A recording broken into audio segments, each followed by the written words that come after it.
Oh my gosh, I'm live. Hi, my name is Patrick. This is the Hierofish. Welcome. I hope this. Ooh, girl, I was like, what was that? I hope the setup is alright. Now, hold up, because I need to say something. Today has not. Today has not gone according to plan at all. I have my Starbucks cup. We're being super basic. I wanted to be super basic, so I was like, I got it maybe 2 years ago because I worked a summer job on campus and they gave us campus dollars. And there's a Starbucks on campus, and I had more campus dollars than I could, you know, spend, kinda. So I bought me a cup from Starbucks. And today just was a day. I woke up this morning, right? I got my shower.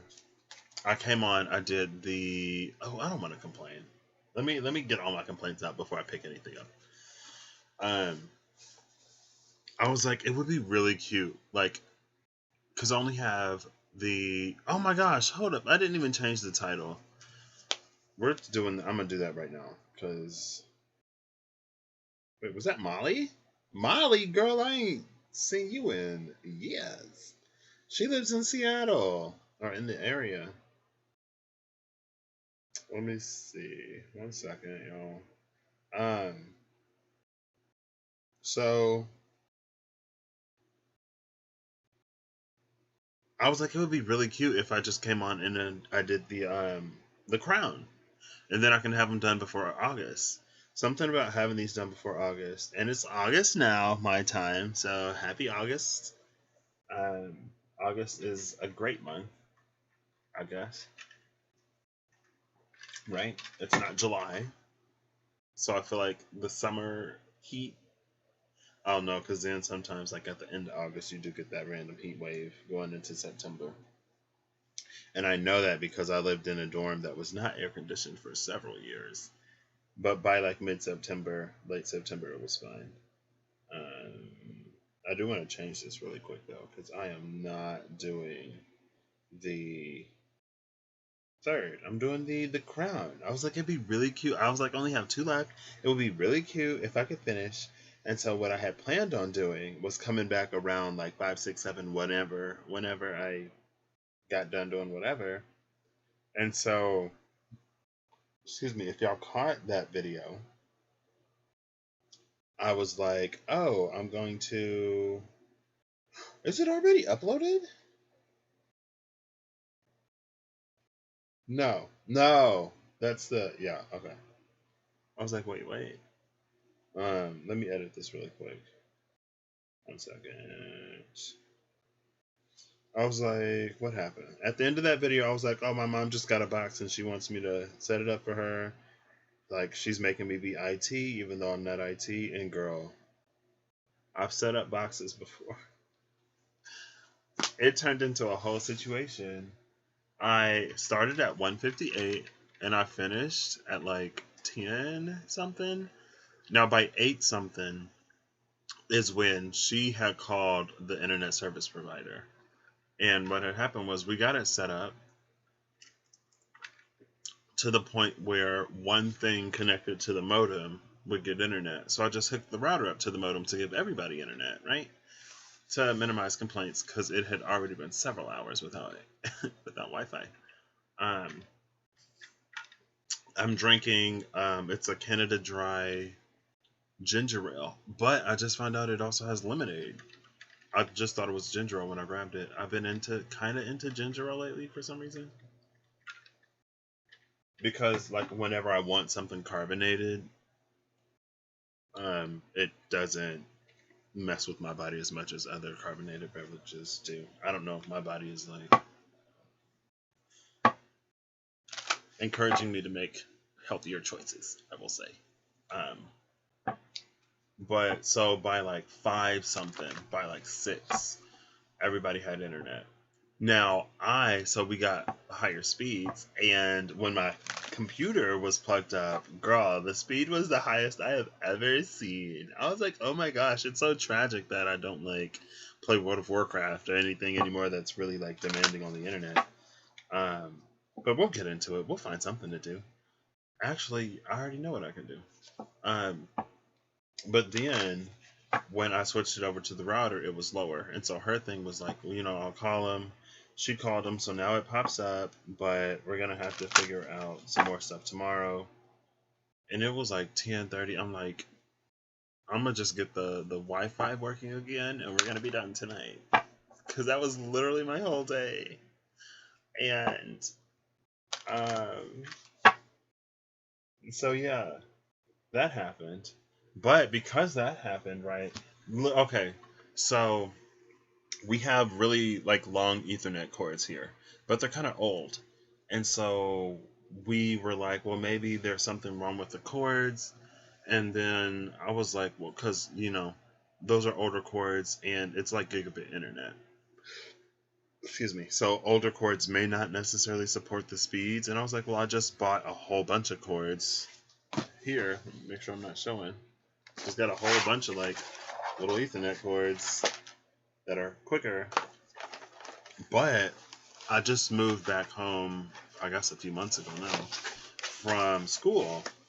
And I still have like 5 medium-sized boxes and some other things. Literally, this was not in any of the boxes. My mom was like, Lord, please let it be in the first. No, first she was like, Lord, tell me what box it's in. And I was like, let's just go. And then I was looking, I was like, I think it might be in this box. It wasn't in that box. It wasn't in any box. And then at the end, I was like, you asked the wrong question. Instead of asking, like, Lord, show me which box it's in, you should have just said, Lord, show me where the cord is. And then maybe I would have been like, oh, it's over here. But then she was like, well, you said it was in a box. So that's why I said, show me what box it's in. I was like, it was interesting. It's actually in this tote. Oh, girl. Okay, I guess that's the energy. Challenges. So it was in this, I just faced a whole bunch of challenges. Doing something that I thought would have been simple and quick and easy, but it took me, oh gosh, darn day. But that's fine, right? Because I'm trying to get to the lesson in today. I'm trying to get there with you. So that was one of the things. I was like, instead of asking what box it's in, you should have just asked where it is. And maybe that's why she didn't get a hit for which box it's in, because it wasn't in a box. And so I go through all the boxes in her room, and then I have more stuff in my room. And because I knew that I hadn't used these in a minute. That was really loud.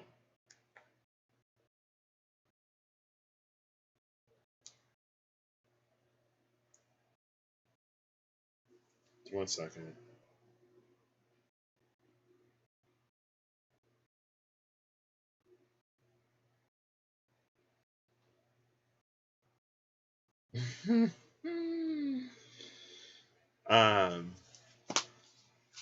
So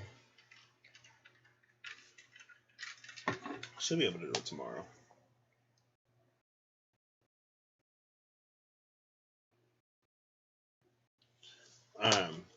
So I found this in one of the boxes, and I also got my Yeti. There's a whole story about the Yeti. So this may be pulling for the this is going to be pulling for the crown, and then I'm going to come back and do the crown. So since I'm already doing this, let me go ahead and change this since I'm already here. Oh, snap.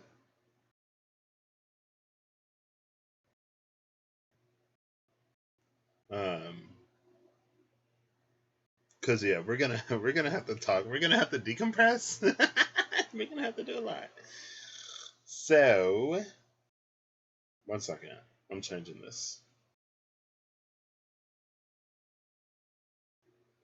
Pulling for. I'll say rambling and pulling for, more or less. Boom. I love how like technology. So I'm gonna tell you about my challenges today. because, like I said, I'm going to go through it and maybe there's a lesson in it for all of us. Let me grab my Yeti too. So challenge is blocks, fears and negativity, and betrayal. I don't think I was necessarily betrayed, but my mom felt betrayed by the end of it because she was like, "You said it was in a box." So it took us a good 20 maybe minutes, maybe half an hour to find this.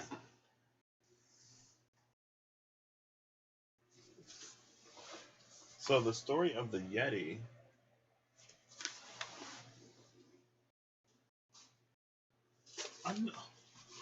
Oh my gosh. One second, because I really want to tell the story. Oh, and this is another thing I found. So yeah, we're gonna get into what. Every time I clean, I just find stuff that I'm just like, oh, I want this. And my mom was like, we're trying to find something. Stop making more work. And I was like, well, we already took it out of the box, so technically it would be more work to put it back in the box. You know what I mean? I don't know how I feel about this ginger ale and lemonade. It's no Verner's, if you know what I mean. And I don't even know what I mean, but maybe someday I will. I will. Not a maybe. Someday. My mom actually, I didn't even think about it until she got back. I was like, oh, you should have grabbed me a Verner's while you were out. While you were over there. Let's turn this on for a second. It's not here because this is my Surface Book. Where did I put it? Because I watched it. Where would I have put it? Oh, it's down here. Yeah, I remember. Okay. So I have 3 things that we're going to talk about. Well, technically 4 if I include. I don't think it has anything on it. I didn't know if maybe it said like soybean competition. This is my Yeti. There's a whole story about this Yeti with that Libra I talked about on my Legacy channel yesterday. So yeah, this is a Yeti from when I did a soybean innovation competition. I can't remember if I talked about it on this channel or if I talked about it on my Legacy channel, but I did a soybean innovation competition to make something new out of soybeans or a part of the soy plant. And this is one of the things that we got for doing it. We also got a shirt, like shirts, umbrellas. I got, oh yeah, I forgot about these. This is how like boring I am. My 10th house is in Capricorn. 10th house and Capricorn don't even matter. Saturn is strong in my chart. My ruling planet is Venus, but Saturn is there. And I'm very much so like back to school shopping was my favorite part of the year. Like every year. Like I love office supplies and back to school shopping and stuff like that. And so I showed y'all the smaller one. But let me grab the larger one.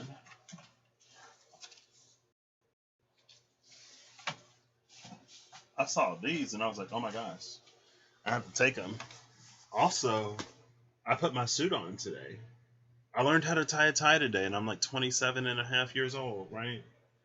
I was like, well, if I ever need to tie a tie, I'll give myself like 3 hours and I'll put on a YouTube video. But my dad was like, oh, let me show you. It was like really easy. I was like, what?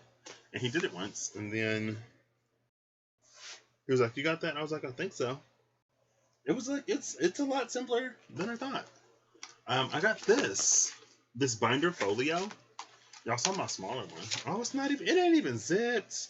Girl, my pages are F's up because it wasn't even zipped. Girl, ain't even no pen in here. But it does have like the whiteboard or the dry erase little scheduler on the back. Like, I'm horrible with agenda books and schedules and stuff like that. I don't like making them. Then, like, there's the notepad, of course, and, you know, the 3-ring binder. This may be the only one I have that has, like, a 3-ring in the middle of it. And then over here, it's kind of sort of simple. It doesn't even have a ring for a pin. Where would I even put the pin? It doesn't even have a ring for it, huh? Oh, I didn't even know that this comes up. Oh, so that's another pocket. Huh, you learn something new every day. Today I learned how to tie a tie. There's no, usually it has like the little thing for the pin.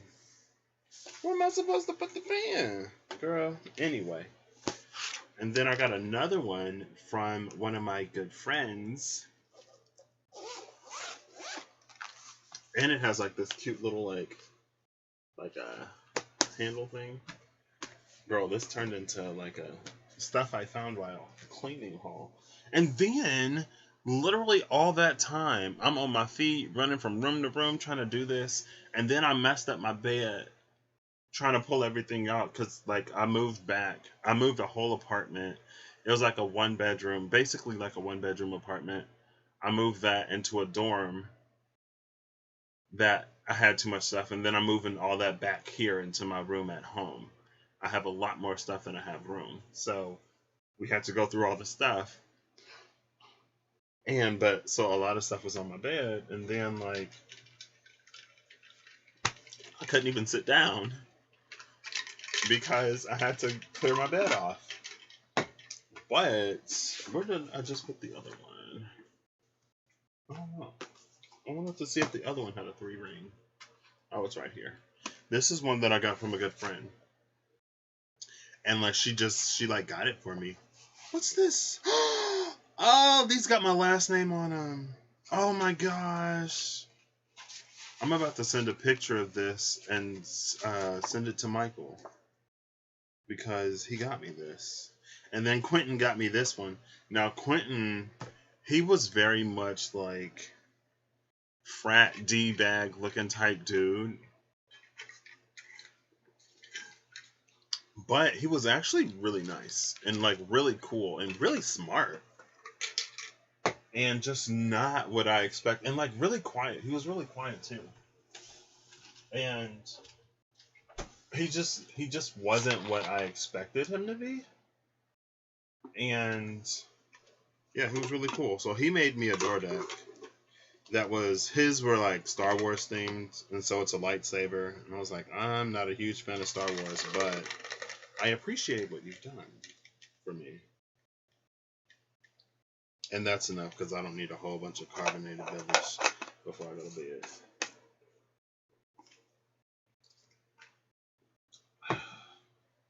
I should have grabbed the ice. If you're watching this, thanks for watching, I guess. Well, let's see what we get into. But yeah, Quentin was just like not what I expected. But he gave me this. I wish I could like hide my name or my last name. So let's see. Michael gave me this one. And Michael, there's a story about Michael and there's a story about Quentin. There's a story about both of them. This, I blocked out my last name. Oh, you can't even see it. It's Hellboy. This is the one that Michael gave me that I loved. And then this is the one that Quentin gave me. Now that I think about it, because like these I left on my door. When I went back to the dorms last August, a year ago, like my RA, at first he put the first and last name on the door deck. I was like, I ain't having my last name up here. But I guess when I was younger, it was fine. And then this other one is, it's like a lightsaber. I'm blocking out my last name again because y'all don't need to know. It's just like a little lightsaber. And what, like you would tape them, you get a whole bunch of them and just tape them on your door. So people in the dorm knew which room was yours. I forgot I put those in there. Now where did I just put this? Okay. I just want to see if this one has a 3 ring. And then, so this best friend who gave me this one, I got this one right before I got that one too. Maybe like a year before. See? My Eli Lilly pen. Oh my gosh. I had this Eli Lilly pen. That's really nice. Because I wanted to work at Eli Lilly. And Lilly Day is coming up So I need to look at that. I wanted to work at Eli Lilly, and I went to go when they came to campus to recruit. I went and I got the pen. I have a syringe from Eli Lilly. I don't know why. They had them on table, so I just grabbed the syringe. I got my resumes in here, I believe. These are not updated. Yeah. And like, this is what this one looks like. I don't think I wrote anything on here. I did, actually.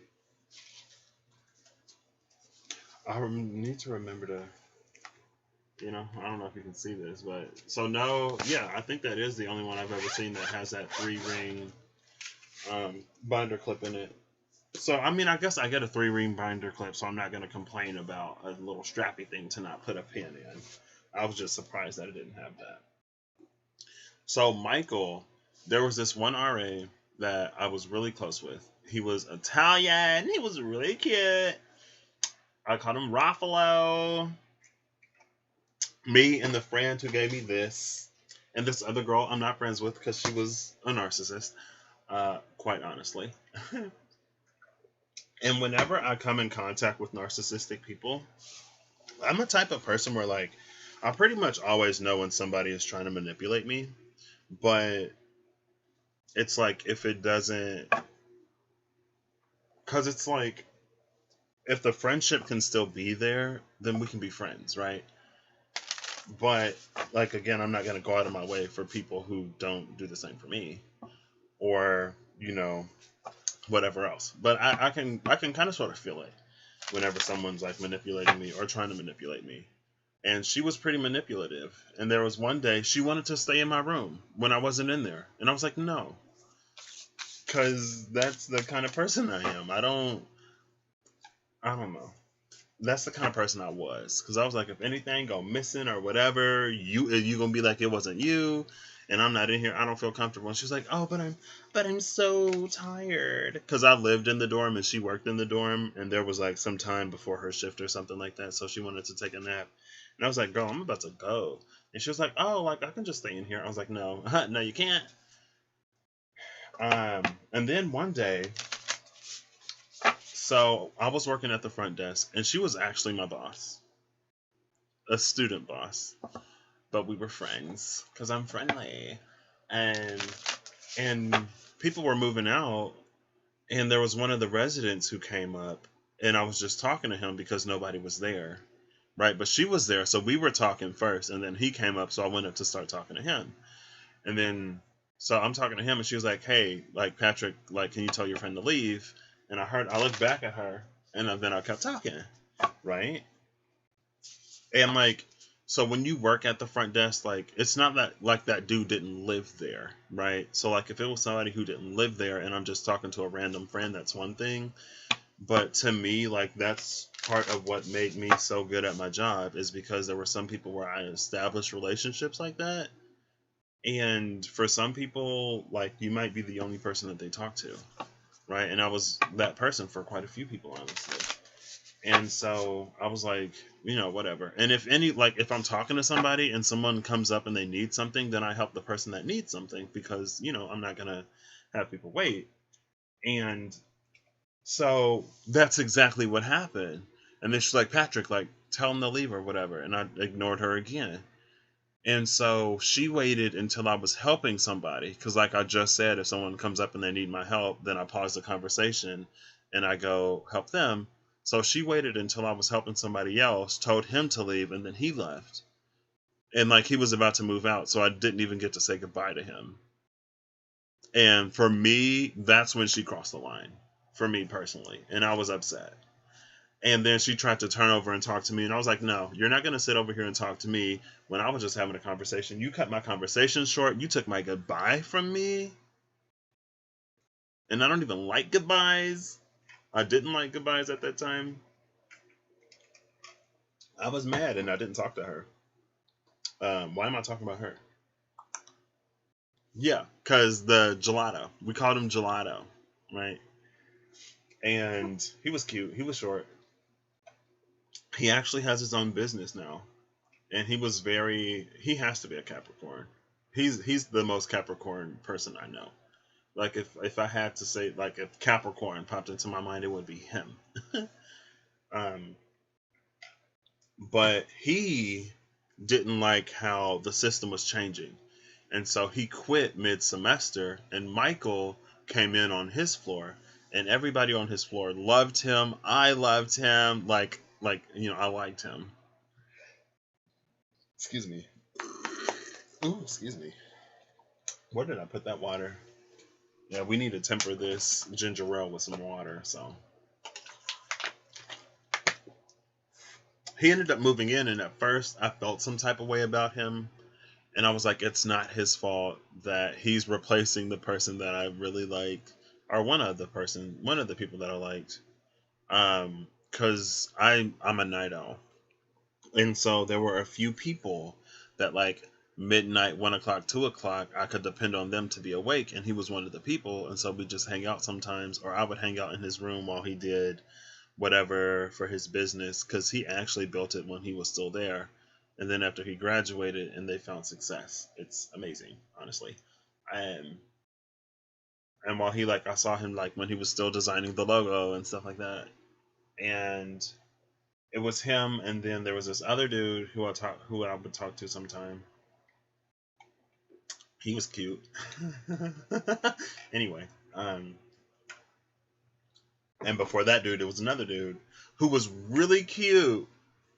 And because he graduated and he stayed a little later, and I wanted to tell him that I liked him, but I didn't. I waited until I went home, and then I sent him a message. I was like, hey, like, I kind of like you. And then he was like, I wish you would have told me. I was like, what? So I could tell you, like, how big of a mistake it is. I'm like, girl, maybe that's something else I deal with. Like, why do you like me? Like, it's not that you're too good for me type energy, but it's like, I'm not good enough. Like, I don't even like myself. And he's like he was one of those people. He's a Sagittarius. I'll preface it with saying that. When is Robin Williams born? You know what? That don't even matter. Ah, Nathan just replied. Okay. And I started talking to him today. Because I got in my suit and I posted a video on my Twitter, and then I posted a picture on my Instagram, and then he left me a comment on Instagram, so I sent him the video that I posted on Twitter because of the tie. And then we talked a little bit and he just replied. But that's fine. Yeah, he was like, I wish you would have told me so I could tell you how crappy I am or whatever. I was like, okay. But he's like very jovial. A lot of people liked him too. Very jovial, very lighthearted, like the center of attention, like the heart of the party. Very jovial, jolly Sagittarius energy. Him. And what is the other dude? He probably a Gemini. Let me stop.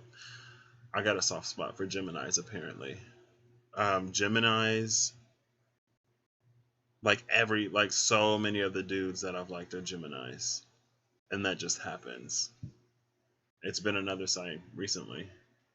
For some reason, it just shifted. And then there were a few Sages, too. And I know I talk about Sagittarius sometimes. But that's when Sagittarius gets fixed or whatever, then anyway. But now, at that time, he was mostly talking about girls, right? He has since, I don't want to say switch sides, but I was like, oh, are you talking about? And he's like, yeah, I am. I was so happy. And I could tell that he's actually happy. And I don't think he's getting down on himself as much as he used to. And he was another one of my buddies who would be up until 3, 4, 5 in the morning, right? But what am I talking about? I don't know. Michael. Yeah, he ended up replacing somebody that someone really liked. He ended up replacing someone that everybody liked. And so coming into it, I was a little like not mean, but just a little like whenever you see him and you know whose spot he took, that just makes you wish that the other person was there. And I know it's mean. Um, but he ended up being really cool. And um, he's in DC now. Interestingly enough, I actually have a few friends, or I call him a friend. I have a few friends in DC that I went to school with. It's interesting. Um, and yeah, so then the first year he was on that floor, and he could tell, right, that people weren't too thrilled that the guy who was there before wasn't there anymore. And so he actually moved floors his second year, and then he liked that one a lot better because then like you're not being compared to anybody, right? But he was still cool. Quentin, again, he was the dude. I could have been saying letters or something, but it is what it is. He's the dude who was like, he looked very like frat bro, like D bag, like not that great stereotypes. But he ended up being really quiet, really sweet, really smart, and like nerdy. I was like, what? And I think he got married recently to the girl he was with like forever. Um, but anyway, that was all that. That was these. Um, I already told y'all how I got my Starbucks cup. So next I'll get into the Yeti, and then I'll get into the book because I want to do a little bibliomancy. I'm just into it lately. This is actually the book that I wanted to grab the other day when I couldn't find that astronomy book. I was like, oh, I could grab this one, but I didn't know where it was, and I just found it because of the box that I set up. Um, excuse me. So I did the competition with that double Libra who I went on my retreat with in February, who we have a like dislike, get along, don't get along relationship because peace is something that he can't just have. So I ended up doing most of the work for that. He was like, he said we should do it, and I was like, okay. And I procrastinate and stuff. But so he was like, if we do this, then you got to take it seriously. And I was like, okay. He wasn't prepared for how serious my serious is. You can probably tell kinda what my serious looks like on this channel. It's very not me when I'm not serious, and I'm not serious about a lot of stuff. Just like I don't necessarily lose my cool about a lot of stuff. Um, And so basically, what happened was on the last day, we were turning in our reports, our final reports, right? And we were going at the last minute because of whatever. I think it was because of him, but maybe it wasn't. And there was a line to print all the final reports. And so we printed one out and then we ran it over there and we were like, the editing or the format is a little messed up because of how it printed or something.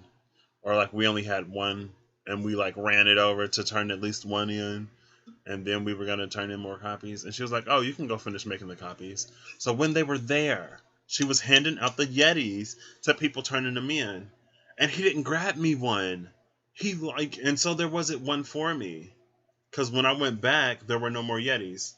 And I went all the way back to his room and I saw he had the cup, and I was like, well, where'd you get that? He was like, oh, like she gave it to me. I was like, you didn't get me one? You didn't tell me? You couldn't have texted me? And so it was a whole thing because I did more work than he did. And then he wasn't even keeping his, he was giving his away. So over the summer, I did an internship that was related to the program. And when I went in, she was like, hey, Patrick, you didn't get a cup, did you? Because I went back and I emailed her and I was like, hey, are there any more cups? And she was like, no, I ran out. But then when I did the internship, she found this one and she gave it to me. So now I have a Yeti, and he was talking all kinds of garbage because that's what he does. That's the story behind that. with that man. And then I have this Arms from the Sea, a novel book by Rich Shapiro. And I want to read the back. I got this for free on campus. Like, people were just handing them out or something. And I picked one up and I've had it ever since. It's been like years. And where's the copyright on this? Hold up. It's available as an immersive story experience? I might see if I can do that. What year is this copyrighted?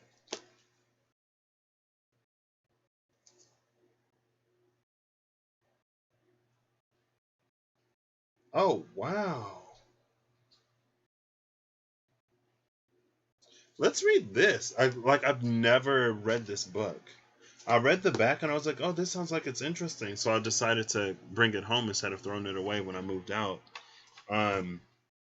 It says, like men, gods have dreams.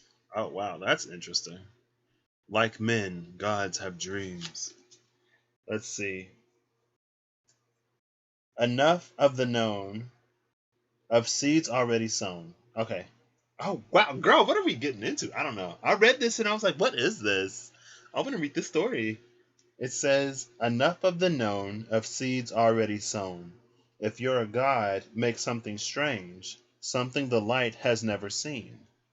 Let yourself turn in the silver gyres that circle these pinprick eyes.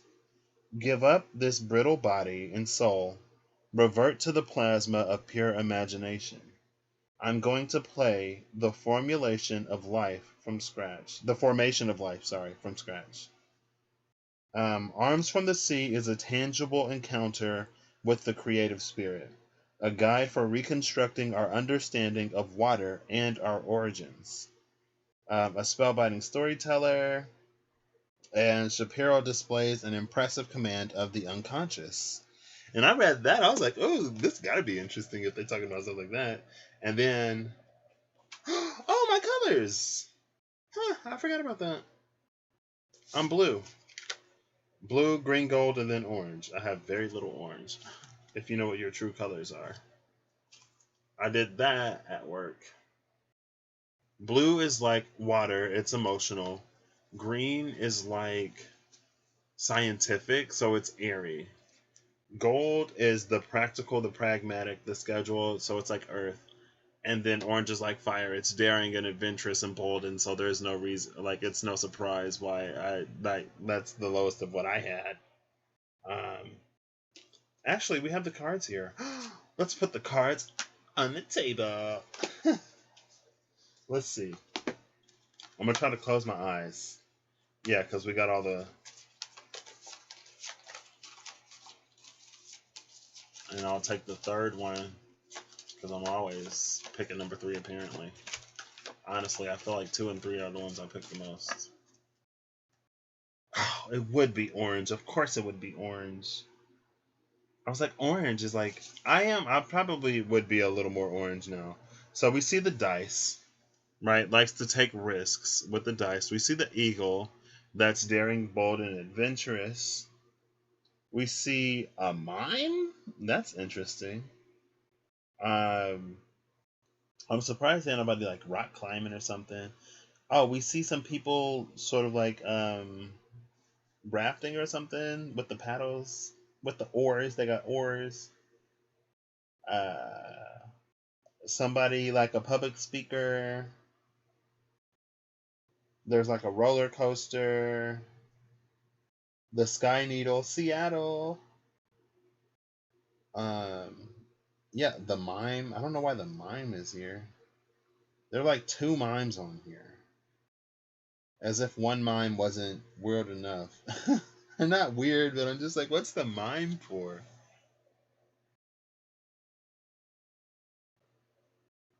Right? So this says, so orange, I act on a moment's notice, impulsive. Witty, charming, spontaneous, I consider life as a game, here and now. Impulsive, generous, and impactful. There's that generous again. Everyone's like, oh, King of Pentacles, generosity. King of Pentacles, generosity. I'm over here like, I don't know what to pick for generosity. Six of Pentacles. I need fun, variety, stimulation, and excitement. Optimistic, eager, and bold. I value skill, resourcefulness, and courage. Physical, immediate, and fraternal. I am a natural troubleshooter, a performer, and a competitor. At work, I am bored and restless with jobs that are routine and structured, and satisfied in careers that allow me independence and freedom, while using my physical coordination and my love of tools. I view any kind of tool as an extension of self. I am a natural performer. In relationships, I seek a relationship with shared activities and interests. While with my mate, I like to explore new ways to energize the relationship. As a lover, I need to be bold. I thrive on physical contact. I believe in leaving plans flexible so I can choose what to do when the moment arrives. In childhood, of all types of children, what? In childhood, of all types of children, I had the most difficult time fitting into an academic routine. I learned by doing and experiencing rather than by listening and reading. I needed physical involvement in the learning process and was motivated by my own natural competitive nature and sense of fun. Girl, I didn't know they had in relationships. Well, what's the blue? So I'm blue, number one. Blue is like the water, girl. Blue is Pisces. We just reading everything today. I need to feel unique and authentic, enthusiastic, sympathetic, and personal. I look for meaning and significance in life, warm, communicative, and compassionate. I need to contribute, to encourage, and to care, idealistic, spiritual, and sincere. I value integrity and unity in relationships, peaceful, flexible, imaginative. I am a natural romantic, a poet, and a nurturer. At work, I have a strong desire to influence others so they lead more significant lives. I often work in the arts, communications, education, and the helping professions. I am adept at motivating and interacting with others. In relationships, I seek harmonious relationships and believe in true love. I am romantic and cherish the small gestures of love. Gestures? The small gestures of love.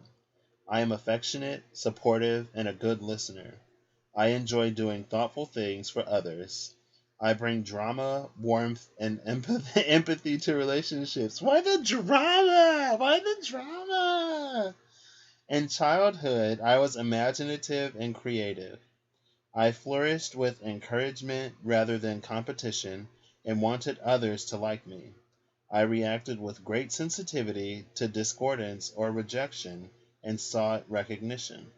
I responded best to my teachers who were warm and friendly. And since I already read two, we might as well read the last two. We'll do green and then gold. So green is I seek knowledge and understanding, analytical, global, and conceptual. I live life by my own standard, cool, calm, and collected. That's like Aquarius, I feel. That's all of them. I need explanations and answers, Gemini. Inventive, logical, and perfectionistic. I value intelligence, insight, fairness, and justice. Libra, I guess justice. Abstract, hypothetical, and investigative. I am a natural nonconformist, a visionary, and a problem solver. At work, I am conceptual and an independent thinker. For me, work is play. I am drawn to constant challenge in careers. Challenges, that's my little bit of confirmation that I'm not, wasting time or whatever. It's fine. I am drawn to constant challenges in careers and like to develop models, explore ideas, or build systems to satisfy my need to deal with the innovative. Once I have perfected an idea, I prefer to move on, leaving the project to be maintained and supported by others. In relationships, I prefer to let my head rule my heart. I dislike repetition, so it is difficult for me to continuously express feelings.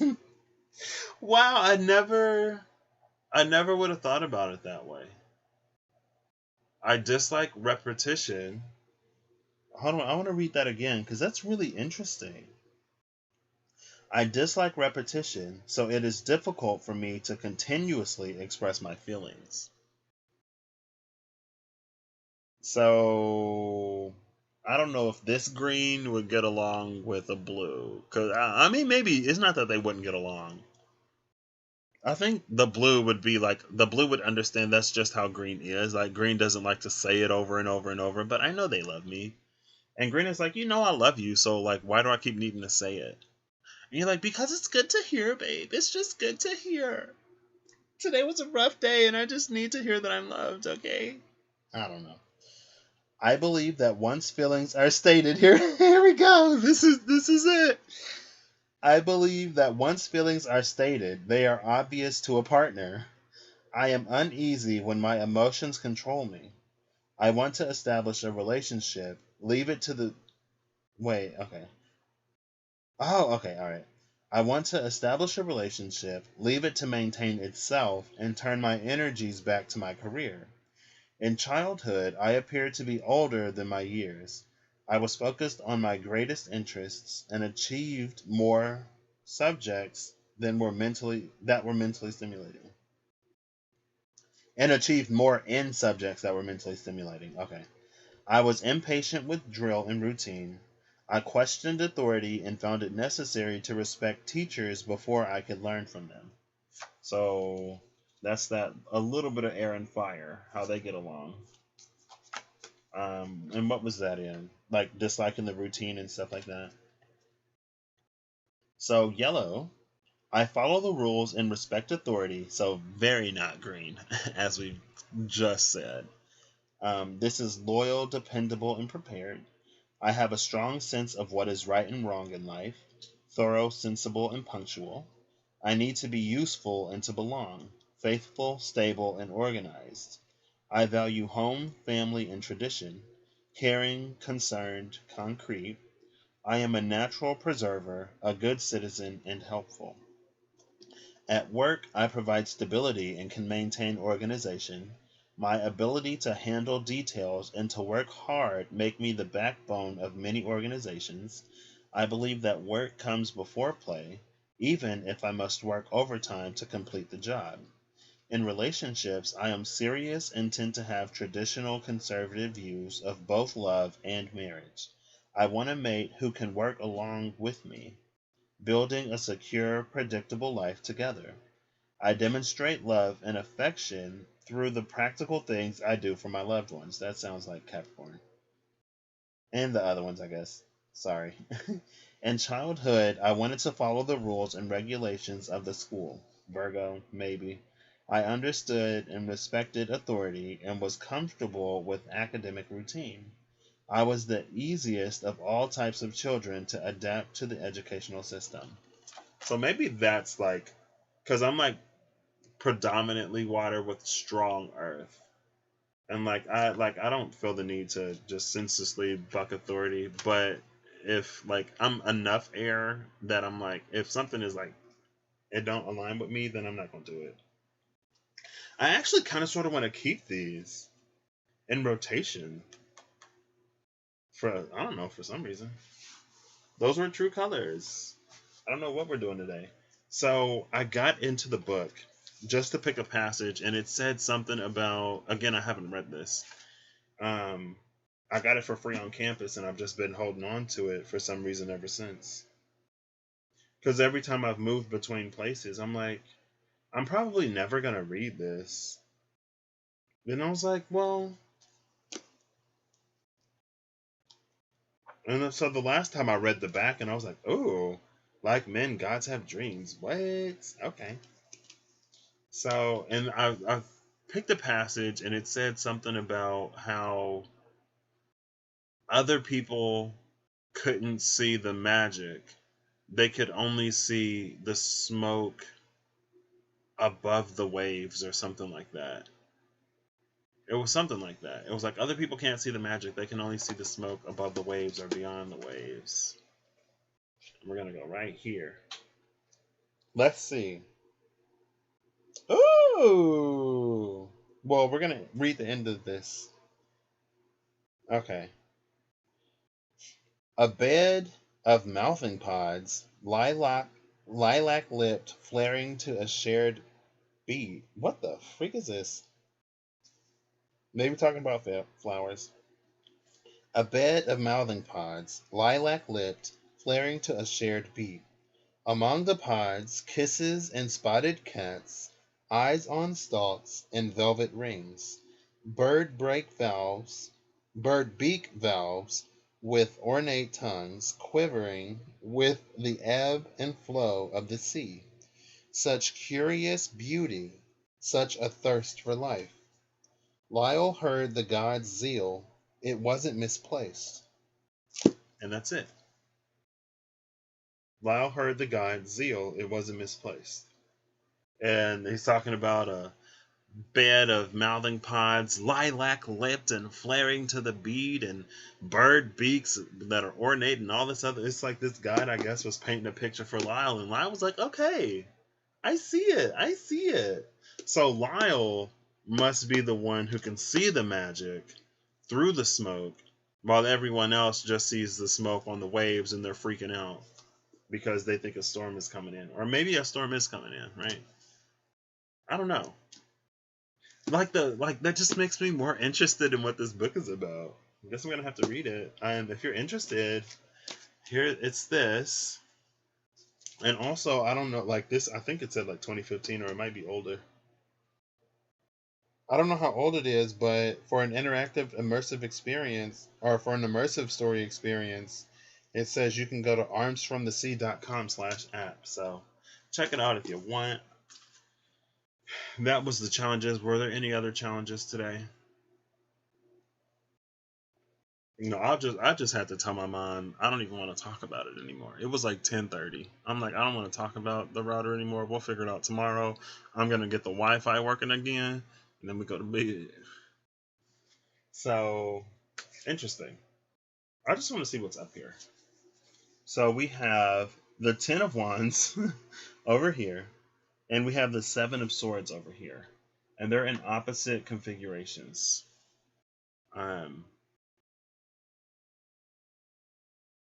Ten of Wands and the Seven of Swords. So I think the thing with the Ten of Wands and the Seven of Swords, it speaks to... Oh, there was something else I was going to talk about. What was it? Lately, I was seeing something. I don't remember. I think so. The thing about the Ten of Wands is like, sometimes I feel like whenever we have a great calling in our life, we kind of sort of go through the muck of it, right? And so it may be the case that like you think that there's a lot of stuff that you've been missing out on, but in reality, a lot of that stuff probably wasn't for you, and it probably wasn't good for you either. And it's like there are certain things that haven't been good for you, but if you integrate the lesson from it, and if you heal from it, then you can help other people also go through it. And that's the message of the Ten of Wands and the Pride Tarot especially. There was someone who went up the mountain and asked the gods why they made that person the way they made that person. And it was like, you're strong and you can take it. And also you can help others going through it. And the Ten of Wands is a spiritual journey that's probably heavy, right? Was that over here I talked about it, or on the Legacy channel? It had to be over here. When I was like, the Ten of Wands, the Six of Swords, the Eight of Cups, they're all cards of movement. Right? The Ten of Wands is heavily burdened movement and trying to move with all these wands on your back. The Eight of Cups is moving away from something that you may have emotional ties to into an unknown space where you don't know what's on the other side. And then the Six of Swords is movement that leaves sort of mental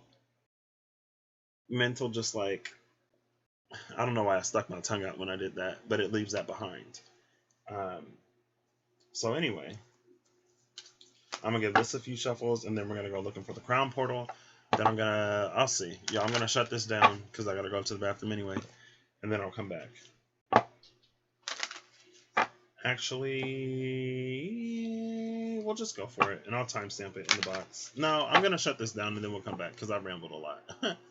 I rambled a lot, and it wasn't necessarily relevant, but I do remember I was like, because my mom was like, Lord, what box are these Ethernet cords in? And so first we were looking at old routers to see if we had one in a box. She was like, Lord, what box is this Ethernet cord in? She ain't get no answer. Then I came in the room. I was like, let's just start looking because I don't want to be here all day. But I was there all day. So maybe I should have waited for the Lord to be like, it's actually in that tote that you have in your room under the TV box that has a TV in it. Don't ask. I have like lots of TVs. 3 of the TVs in this house, 3 out of technically 6 of the TVs in this house right now were mine at one point, or are currently mine. And then one of my old TVs is at my grandmother's house. So, it's fine. Because, like, I got one 4K TV, but it wasn't, like, UHD compatible. So then I had to get a UHD compatible 4K TV. And then my 4K TV replaced my 10K TV. And then one of my TVs was too big. So then I got a smaller TV. And then I got this TV down here that y'all can't see because because I spent a lot of time at that double Libra and at his place. And he ended up getting a PlayStation. Challenges came out again. Okay, well let's look at these challenges. Bottom of the deck is the third eye. So that's the third time we've seen the third eye portal today. What's up with these challenges? We're going to get this side. This is going to be what we can see. The darker ones will be what we can't see. So what's up with these challenges? Why is this coming back out? Why is the third eye coming out again? Struggling to see something in a certain way because of fear of rejection, fear of loss, fear of something that happened in the past repeating itself again. Because we don't want to, because it serves us to not see it that way. We're just going to do this. Bottom of the deck is the 6 of coins. That's interesting. Can y'all even see that?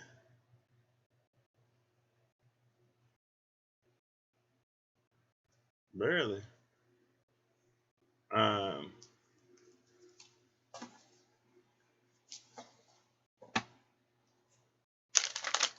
Yeah, or it's just a challenge. It's a challenge to... It's taking me back to the 8 of Cups. And how hard it is to walk away from something, knowing that you need to walk away from it, but not knowing what you're going towards. And for some people, there's a fear of being alone. And so it's better to have terrible company than it is to potentially have no company. What other fear is there associated? Or what else would be blocking the third eye? Fear and negativity were 2 blockages. Fear and negativity. And I can't remember the last one. What would block the third eye? Previous information. And not being able to see beyond it because of whatever someone else was trying to get you to see. Bottom of the deck over here is the Conqueror of Cups. I don't like the Conqueror of Cups. The Conqueror of Cups is the Knight of Cups, but I don't like Conqueror of Cups because it's like conquering your emotions. And that could be a blockage to this third eye. And it goes, I guess it takes me back to that air card, or to the green. And what did green say? It's like it doesn't like being in its emotions. And so there is I'll read both of them. So on one hand, I dislike repetition, so it is difficult for me to continuously express feelings. But on the other hand, I am uneasy when my emotions control me. I want to establish a relationship, leave it to maintain itself, and turn my energies back to my career. And for if that aligns with who you are, that's fine. But it's like on one hand, it's like I don't want to keep repeating myself because I hate repeating myself, but also I'm kind of I don't like being in my emotions because I don't like allowing them to control me, and I'm a head over heart type person. And so yeah, that's that conqueror of coins. I need to be in control of my emotions type energy. What was it over here again? Was it the 7 of coins? The 6 of coins. Oof. The 6 of coins. So the challenge over here is it's like you can't see anything beyond everything that you've already seen with the 6 of coins. And the challenge over here is you need to see things in a way that it puts you at an advantage and it leaves the heart as far out of it as it can. Oh goodness. So first card, we have the Hanged One. And then over here we have the Sovereign of Coins. And it's interesting. So earlier with the third eye portal, I talked about how in the lesser aligned energy, it's like we sacrifice emotional connection for material physical gain. And we're okay with that sacrifice. But it leaves us lacking in a way that the material can't fill in for us. And here's the third eye at the bottom of the deck. Yeah, and we talked about this earlier with that third eye. So I guess the energy is coming back. And maybe that's why the third eye keeps popping out. My challenges keeps popping out. Am I not seeing something the right way, or do I need to say that we're not seeing something the right way? I'll do both. We'll do both. I'll keep my eyes open. Also, August is going to be... Never mind. And it's also interesting to note that these decks are in opposite configurations. They're both all upright, but these are all in reverse, and these are all upright. So it's like an upload, download type thing. This is what you're putting out into the universe. This is what you're receiving from the universe, or vice versa. Because I feel like this is what you'd be putting out, and this is what you'd be receiving. And an interesting thing that happens at the third eye is or at least in one diagram of the energetic system, we have 3 channels. We have the left channel, the right channel, and then the middle channel that houses the Kundalini energy.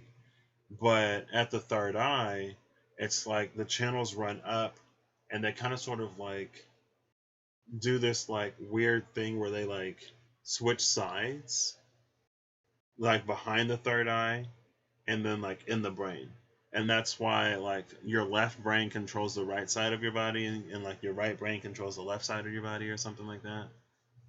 But it's like when it comes to the third eye, that's where they meet, and then it's like they cross. So it's like below the third eye, it's all one way. At the third eye, they occupy the same space, but in the crown area, things get flipped. And so maybe there's a challenge in... It's like there's a challenge in receiving the message. Someone can't receive the message because they don't know to turn it upside down. Someone can't see the message because they don't know to invert the colors. It's like there's like a cipher. I think that's what it's called. When you get a coded message, yeah, because decipher. When you decipher something, and then you have the cipher there that tells you like how to decode the message. It's like it's like someone isn't deciphering the message in the way it's supposed to be deciphered. It's like you're taking the message as is. And the reason it's encoded for a reason. If it wasn't important, it wouldn't be encoded, right? It wouldn't be encrypted if it weren't important.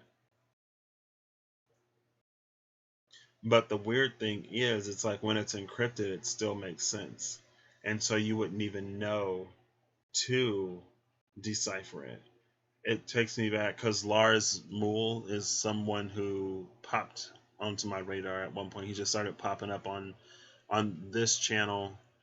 I subscribe to a lot of the same. It's like a lot of people who I'm subscribed to on this channel, I'm also subscribed to on my Legacy channel.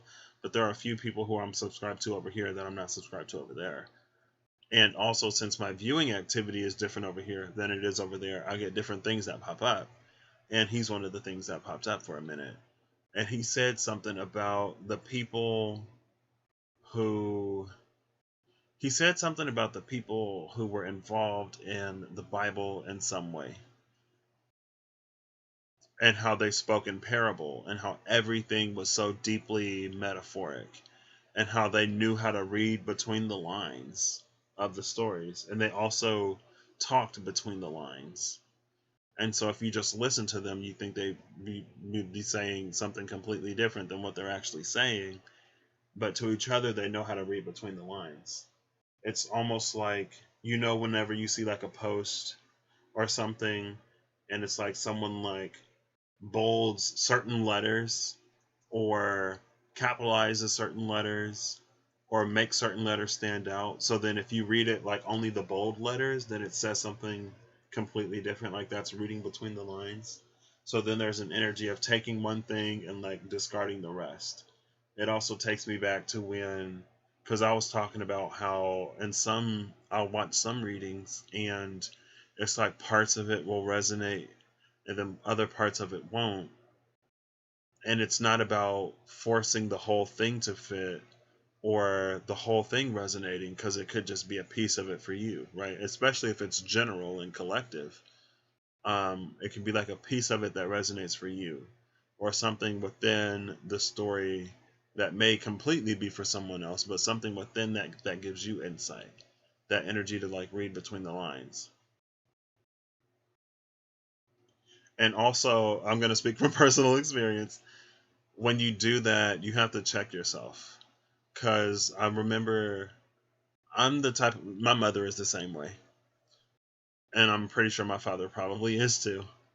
But I'm the type of person where the word choice matters.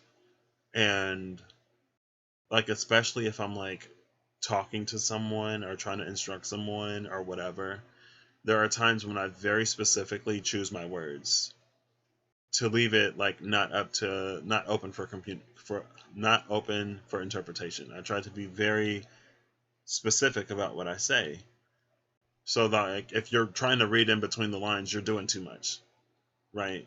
Because it's like exactly what I say, especially because I got too much Taurus in my chart and I might get upset. So that's why I say exactly what I want and how I want it. So people don't have to read between the lines or try to dissect and interpret. It's like, no, I told you very plainly, didn't I? Going back to that double Libra being one person in particular.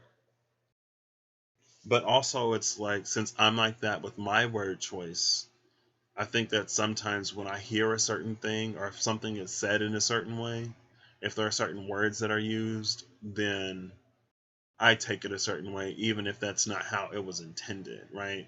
And sometimes it's like, for lack of a better word, it's this. I need to go to the restroom, y'all. I'm sorry. I'll be right back. I know that just came out of nowhere, but I gotta go.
All right.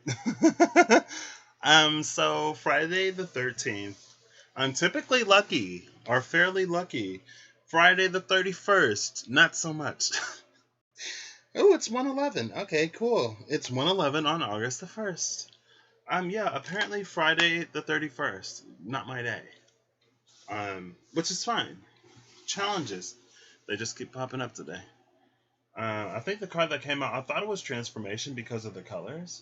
I think it's Adventure. Yeah, it's Adventure number 1. Hey, 111, Saturday the 1st. This is Innocence, Play, and Discovery. What is challenges? 6. So Innocence, Play, and Discovery to be had. We'll put that back right on top of, what's this one? Because this one got a dragon on it. Attachment. Adventure and Attachment, but the Guardian's right above Attachment. Not all attachments are bad. Utopia at the top of the deck. But you want to make sure you're attached to the right things. Okay, so back into this. So first we have the Hanged One and the Sovereign of Coins. So with the Hanged One, when it comes to, what was I talking about? I was talking about the third eye. How we were prioritizing the material over the emotional or spiritual. Talking about the Green, who it's like, I don't like repeating myself. And it's like, do you not like repeating yourself because you don't like repeating yourself? Or is it because you don't like the feelings and emotions? And again, it's fine either way, but it's like, be honest about it.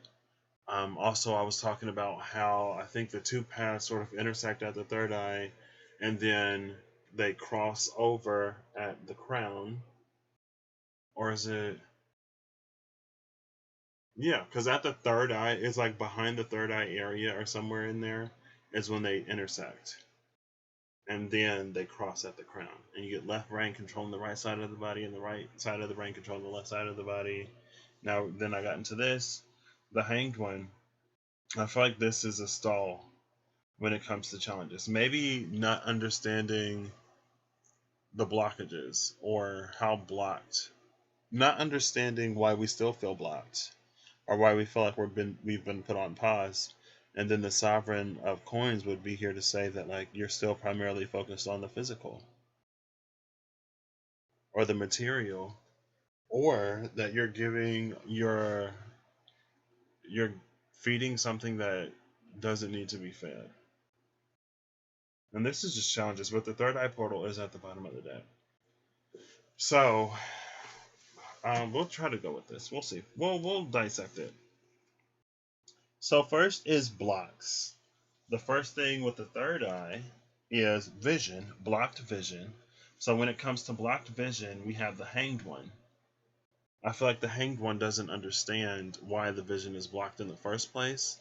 When it's less aligned, when it's more aligned, it would be the external vision doesn't align with the Hangman's internal vision. And then to clarify that, we have the Sovereign of Coins, that Queen of Coins energy, right? And then we have the Six of Pentacles over here. So again, it's like whatever is blocking you, you're giving to it in some way. With the Queen of Coins, it's like you're caring for something that you don't want to. You're caring for an energy that you don't want to continue.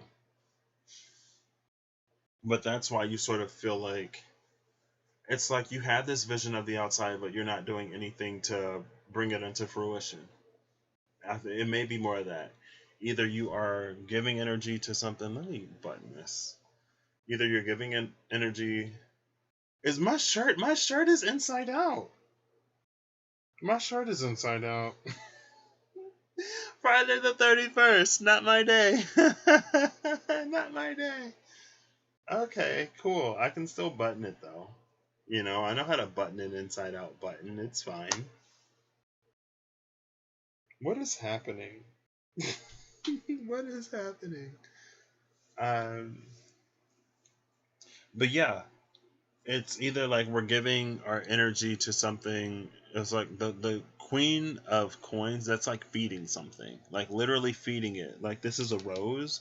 It's like we're planting, potting, caring for something. Either we're not putting anything physically into what we want to see. And so that's why our vision on the outside is blocked. Or it's blocked because we're giving our attention to things that we don't want to see. Either way, there's a misattribution of attention and care here. So the second ones are fears and negativity, and then clairvoyance and clarity. So they're both double, which is interesting. So clairvoyance would go with the fears, and clarity would go with the negativity. So with clairvoyance going with fears, it's like if this is a challenge, then you have a fear-based clairvoyance that's seeing things as monsters when it's like a coat on the back of the chair or the Christmas tree with the lights turned off or something like that, right? It's like when you're seeing shapes in the shadows and then you turn on the light and it's like, oh, it's nothing.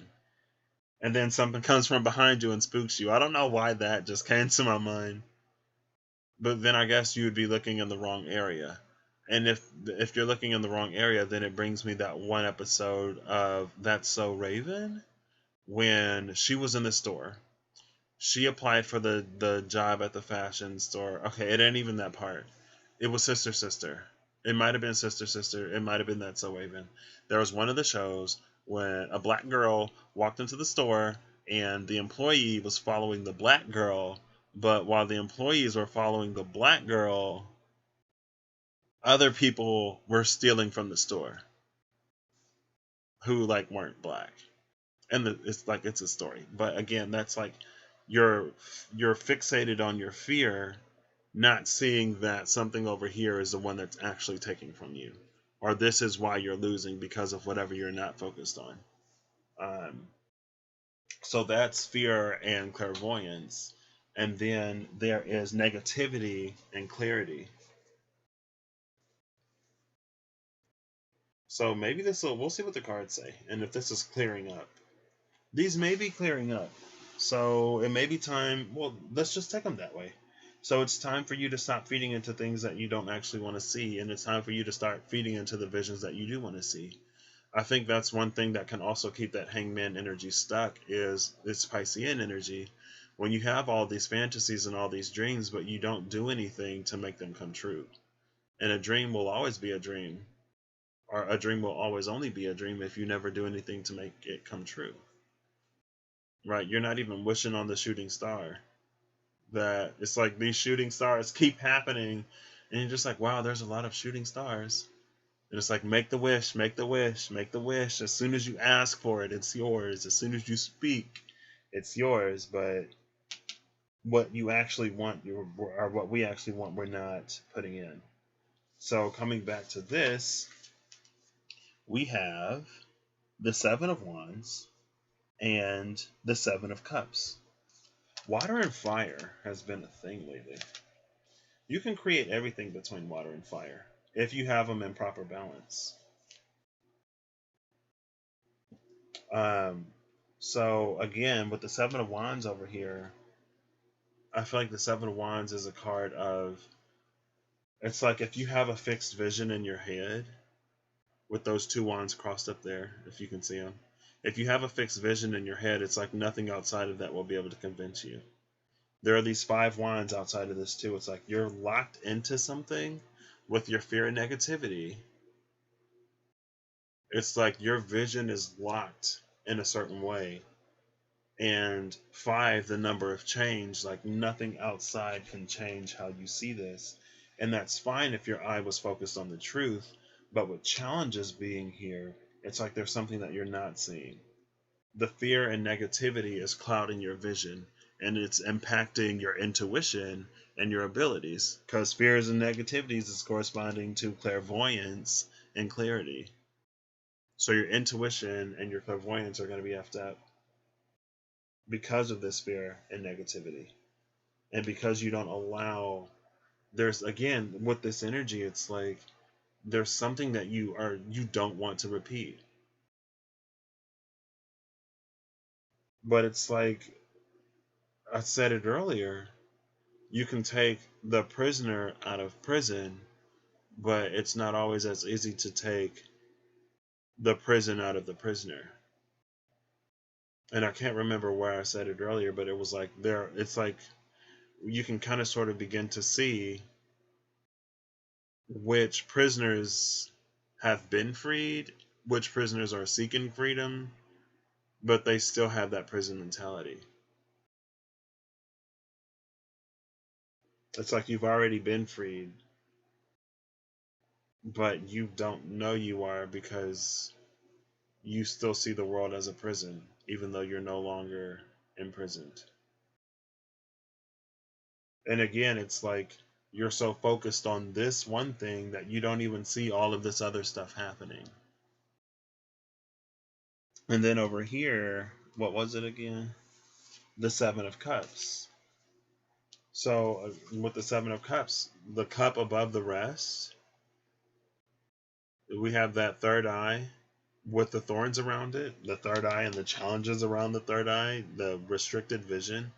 It's like there are these options that are a cut above the rest, but you don't see them as better because of whatever you're sort of stuck in or whatever we're stuck in. Excuse me. And it's keeping us from seeing that again because there's something that we're not quite integrating down here. The tooth symbolizes wisdom and experience, and it's like you've gotten all the experiences, but have you gotten any wisdom out of the experiences? And when you need to see something a certain way, it's going to impact your ability to see it as it is. And I was just talking about, like, we get these messages, but we're not reading in between the lines. We're not using the cipher that we've been getting to decode these messages. And sometimes it's like subconsciously we're not decoding these messages because we don't like what it's telling us. Either we're going to have to do more and we don't want to do more. Either we're not going to get something that we want, or we are going to get something that we want, but we're not ready to be open and vulnerable to receive it. And so then we create or we turn all of these little things into red flags to validate it. And it's like, if that's what you want to see, then I guess you're going to find a way to see it even if it isn't there. So last but not least, we have, what was this again? Betrayal and confusion. Last but not least, betrayal and confusion. So maybe like again, and it kind of sort of came up. It's like if there's this fear because you were betrayed in the past and you're confused how something that maybe was going so well just like didn't all of a sudden. Um,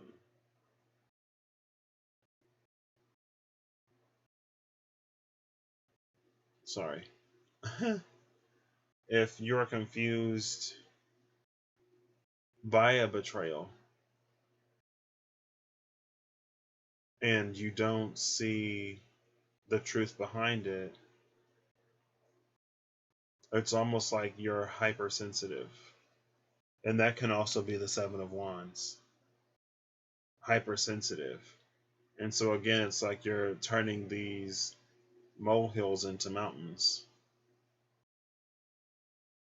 And it's almost like you're projecting other people onto other people. You're projecting people onto other people and it's fine until it messes with your ability to perceive that person as they are.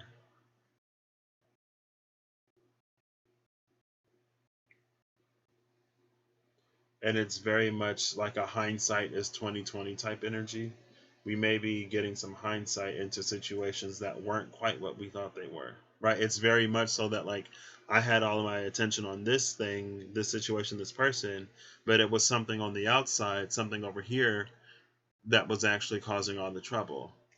And so now you're confused and betrayed because you were so focused on this when this is what was actually going down, or vice versa. It doesn't necessarily have to be bad, right?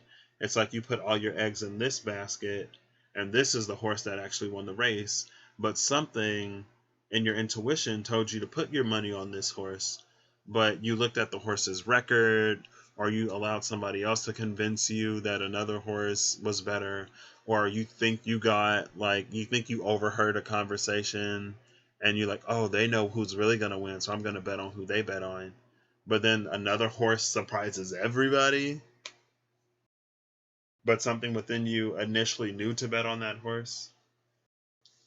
And then, so for this confusion and betrayal, there is the Three of Cups and the Ace of Swords. So the Three of Cups could be a third party energy.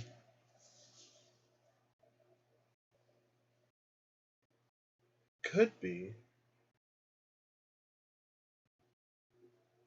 Or it could be what I was literally just saying. It's like with this Ace of Swords, you knew without knowing why you knew that something else was what you were supposed to bet on. And the Three of Cups can also be a celebration, right? And it's like you bet against the horse that everyone else was betting against, even though you knew you should have put your money on it.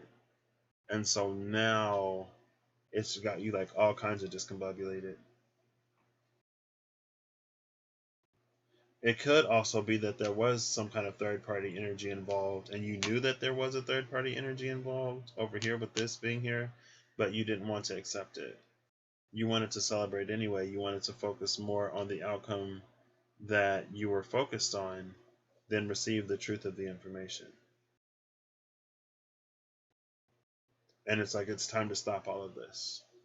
Conqueror of Cups, trying to manipulate spirituality into getting whatever you want and not operating in it in the truth of how it sort of reveals itself to you. Okay, so I think that's it. I think I'm done. Can challenges and the third eye stop coming out? Wait. Oh, Destiny.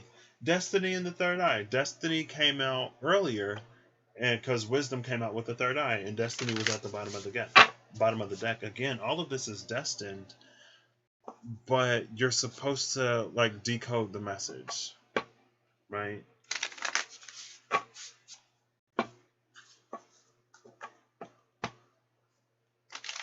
And I feel like it's like decoding the message in some ways is like, trying your best to take the sting out of the situation and to learn and grow from it. Because it's like, why else would you be destined to suffer? I don't think anyone is necessarily destined to suffer forever. It's like that Ten of Wands. It's like, you go through it so you can help other people who aren't as tough as you go through it. Or who need a little bit of help. Or, like, it becomes a part of your mission or something. I don't know. Okay. I am getting to the point where I'm getting a little sleepy. I was just talking about how early I went to bed last night, and I would love to do that again. So, not going to ramble too much more, but I'm going to get these cards out. Actually, we'll just be open. I'm just going to be open. Friday the 31st was a day for me. It is now Saturday the 1st. So it is, I guess, cool that I'm starting August. At first, I was like, I want to have them done before August. But then before I came live, I was like, I guess starting like August 1 with the crown, that's not bad either. Right? Lionsgate portal is in 7 days. Y'all ready for that?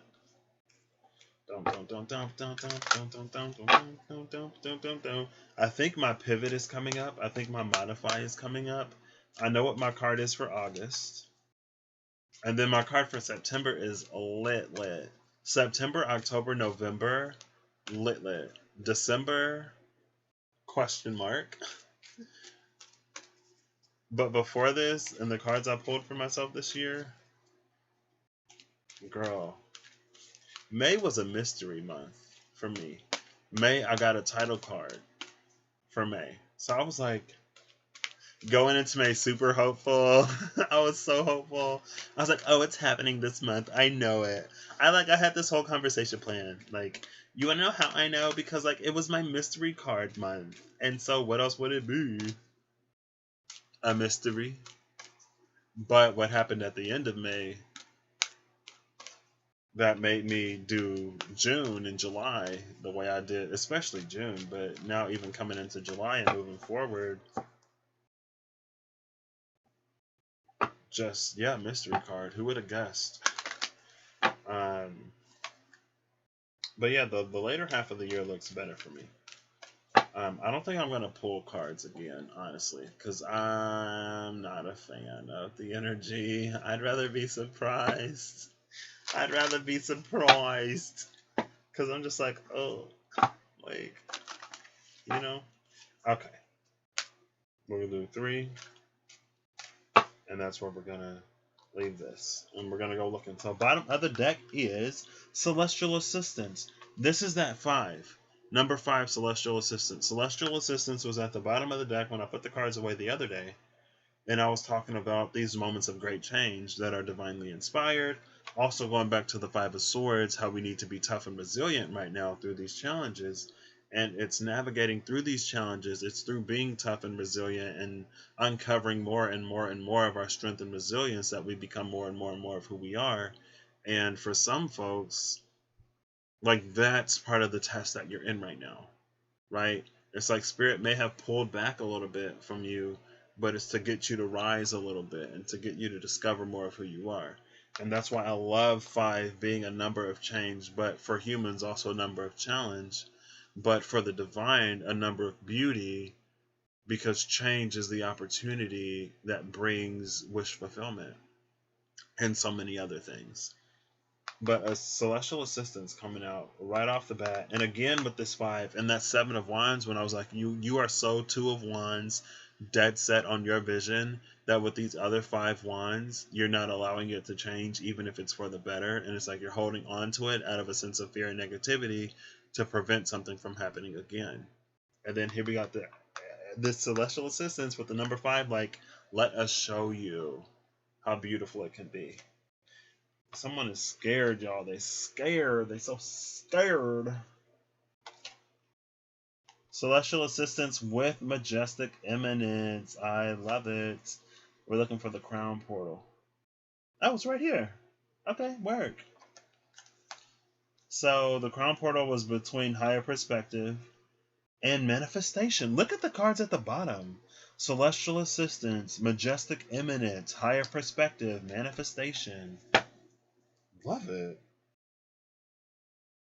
Celestial Assistance is angelic messages, guidance, and enlightenment. Enlightenment coming off of the challenges for that third eye. So, for the Crown Portal, how are we doing this? This is what I'm going to do. Okay, give me 1 second because I got to think. I want to do a card before and a card after, and I want to separate them.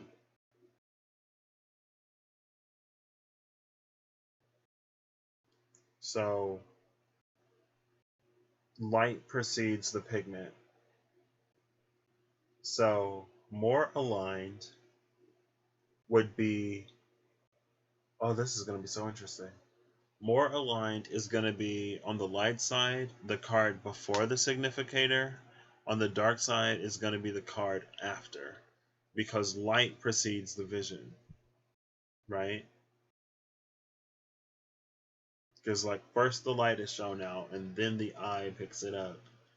And if you pick up all of the light, then it's dark. And if you shine all of the light, then it's light. So light first, dark after. And then it's going to be the opposite for less aligned, because we're trying to project a vision onto the outside. But this is the crown, and at a certain level, in a certain space, for quite a while, kinda, we should be receiving more than we are sort of transmitting in a certain way. So that's how we're going to do it. So for angelic messages, I kind of want to go with the Hierophant, honestly. Oh, girl, this is divinity, unity, and separation. This is number 8. Divinity, unity, and separation. Unity, 2 of Cups, obvious, duh. Separation, I already did the 5 of Cups, so we'll do the 5. I can't do that. Unity, Lovers. Separation,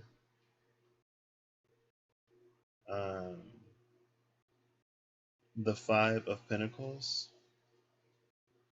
And what would divinity be? What court card am I going to use here? Divinity is going to be the Ace of Cups.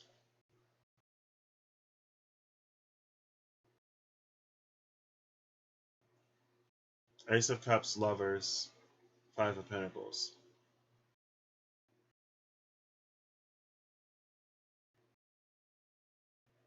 Or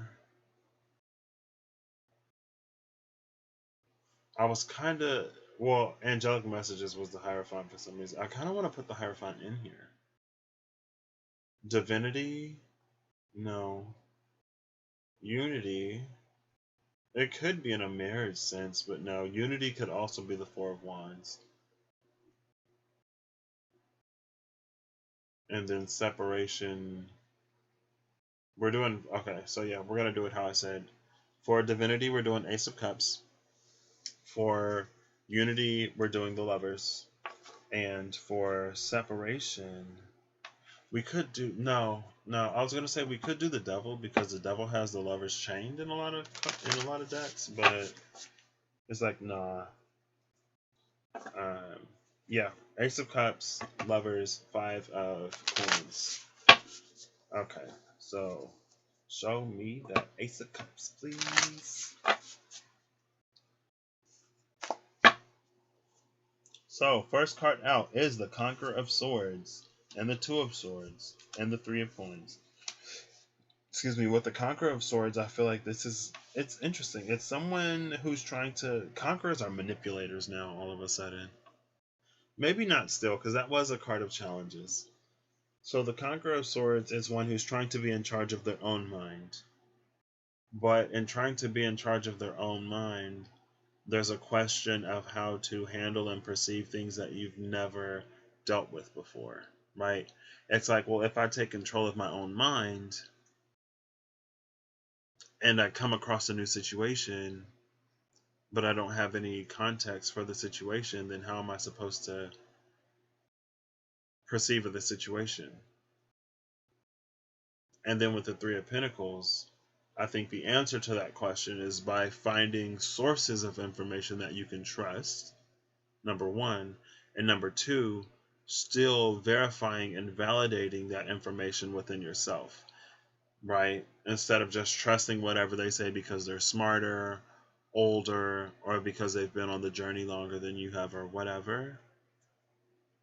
Yes, find somebody that's find someone reputable that you respect and whose opinion you trust, but also at the same time don't forfeit your own mind. And then it'll get you there. Yeah, wherever you're going with that title card coming out after that, whatever you need, wherever you're going, it'll get you there.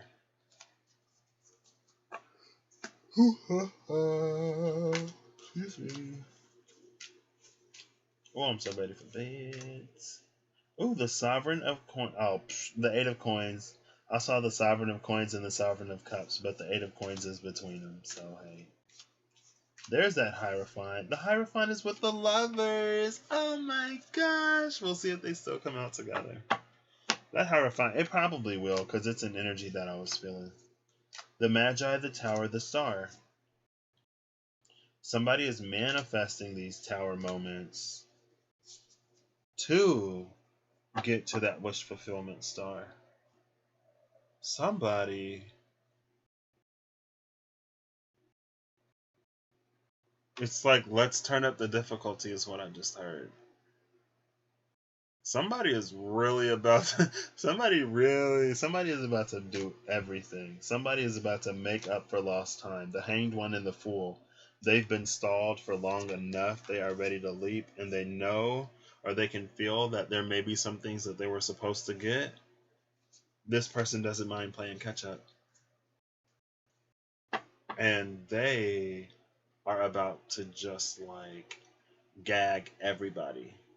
Just like jaw drops, like, how did you do so much in such a short time? I have good mentors and someone who's actually worth looking up to, or something that's actually worth looking up to, and that someone or something worth looking up to could be you. or that version of you that you already are, but you just need to be. Ace of Coins and the Sun, followed by the Nine of Swords. Better than you would have hoped. Better than you would have even ever imagined. Temperance and the Anchor with the Two of Cups and the Ruler of Swords. Girl, that King of Swords energy.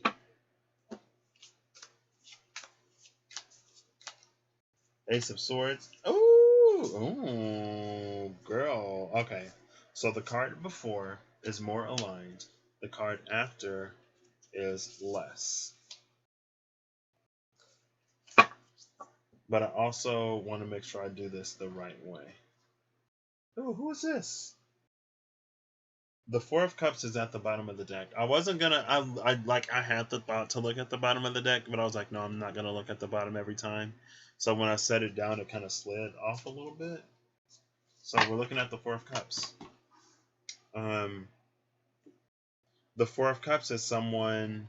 Yeah, so going back to the person who's about to be like, okay, increase the difficulty. I'm about to learn everything that I needed to learn over the span of months, in weeks, or days, or a day.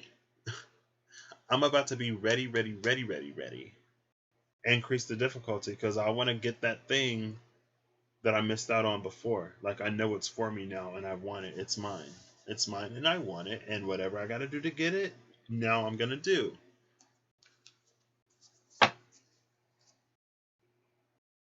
Three of Wands. No, the Magi at the bottom of the deck. The Magician. Gonna make it happen. And that's why it's like, this person is just, oh my gosh. I feel like I would be like, see, this is why I take the slow and steady route, because I got too much earth energy in my chart. I got too much Taurus in me to go fast. So I've been doing the slow and steady, wins the race, and somebody is about to be that hare. It's like if the tortoise, or if the tortoise and the hare, if the hare is asleep at the beginning of the race, and the tortoise is doing his thing, and y'all know the tortoise is slow. So it's like now the tortoise is coming up on the finish line, and the hare's like, oh snap, time to wake up, and like makes a beeline for the finish line, and is like leaving this cloud of dust and everything. And the tortoise is like looking back, and then it does this slow smile, like, about time you showed up. You ready to do this? And then they both cross the finish line at the same time. Because they're not competing with each other. They just make each other better, you know? So we're starting with the Five of Wands, into the Sun card, into the Magi, into Death. So the Five of Wands is I feel like the Five of Wands is the ability to hold a vision that is unique amidst other visions. I think because the Five of Wands can be a sort of a card of conflict, just like the Five of Swords. But it's about holding your vision as valid, even if it doesn't get support from other people. Because then with the Sun, the Magician, and the Death card, it's like that light is going to be what brings about all of these changes. It's like when that hare wakes up at the last second and makes a beeline for the finish line. It's like it's moving so fast that there's that cloud of dust, but it's also bringing like this huge wave that's going to be coming in because it's moving that fast. It's like the waves are coming. It's like this person is like a force of nature. It's like, I don't want to say a natural disaster, but it's like that's how fast they're moving, right? The wind is like picking up. The waves are coming. The trees are being uprooted. And the tortoise carries its shelter on its back. And so the tortoise will be fine. And again, they cross the finish line at the same time. And I think this tortoise knew that the hare wasn't just going to let it win, right? But I think the tortoise also knows that the hare likes to challenge itself, right? So when the hare is asleep, the tortoise isn't like, oh, the hare is just letting me win. It's like, no, the hare is like, because maybe you had a talk before this race, right? And the hair is like, hey, I want to see how fast I can go. But going back to the orange card, it's like, I want to see how fast I can go. But we have to make this a competition, because if I'm not competing, I'm not going to perform at my best. If it's just, like, if there's no prize involved, I'm not going to perform at my best. And before I come into this new chapter, or before I take on this other person, I want to see like how fast I am. And the tortoise agrees to it, right? For whatever reason the tortoise agreed to it for. And so there's this understanding between the two, that for a while one would lead the other. That's what I was going to talk about. I had a dream, and I've talked about it before. I had a dream a while ago. I've had a lot of time travel dreams. But there was this, I had a dream. I was an RA a few years ago. So I had a dream that I went back in time and I saw some of my residents when they were in like middle school. And I was like, when you go to college, I'm going to be your RA your freshman year. Oh my gosh, isn't that crazy? In this dream, it was like, there was this thing where like something was happening. It's like the past just changed. Oh my gosh, the past is changing. Why is the past changing? Or like we can tell that the future is changing because of something that's happening in the past. And I'm also going there trying to figure it out. But at the same time, I'm running into all these people like, oh my gosh, I'm going to be your RA your freshman year. Oh my gosh, like you're going to know me like 10 years from now. Oh my gosh, like this is going to happen. So it's like, oh my gosh, he's the reason why everything's changing. But there was this one time, it's like I met somebody when they were younger. Or I met somebody in the past. And we would have, I don't know how this worked, but it's like we would have been the same age or something. And I don't know how long of a trip it was that I was in the past or whatever. But I ended up developing feelings for somebody. And somebody ended up developing feelings for me. I can't remember. So I get to the present moment, and we're looking at everything that's changed. And there was like this crowd of people, like an auditorium type thing. And then there was like a podium on the stage. And this person comes out, and everyone's like, oh my gosh, like they kind of start going crazy. And I look at this person like, why do they look so familiar? And so I'm like, hey, do I know you from somewhere? And this person is like, oh, of course you know me. Like, everyone here knows me. And then, the audience is laughing. And I was like, no, I don't know why all of these other people are here. Because I don't know who you are, but I feel like I know who you are. And basically, I ended up walking away. And then I, like, dig into my pockets and I pull out this letter. And it was like one of those elementary school, like, do you like me? Yes or no, circle one type things.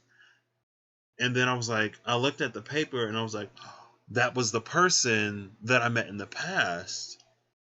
And when I turned around to go back to like talk to that person, like they were already there coming to me. And they were like, I think it was like, do you want to be my boyfriend? Yes or no, or something like that. I don't know. I can't remember. It was something element like, do you like me? Yes or no? Do you want to be my boyfriend? Yes or no? Something along those lines. And then I turned back around because then I was like, oh, that was the person. And then they're there and they asked me to dance with them. And I was like, well, why are you trying to dance with me? And then the person was like, oh, like, you don't think I would recognize my boyfriend? And I was like, don't play like you knew it was me this whole time when you just basically embarrassed me in front of everybody. And it wasn't the embarrassment, but I was just like, okay, so like, did you? I was like, you ain't slick. You ain't realize it was me at first. But maybe they did. I don't know. But again, it's like there's this understanding between the two energies that one will lead the other. And I made the video on the eclipse, the solar eclipse, I believe, that's leading and following and leading. And it was like one energy is leading in this way, and it feels like it may be behind this other energy, but that energy is leading in a different way. And so it's like they're leading each other. There's something that they give each other.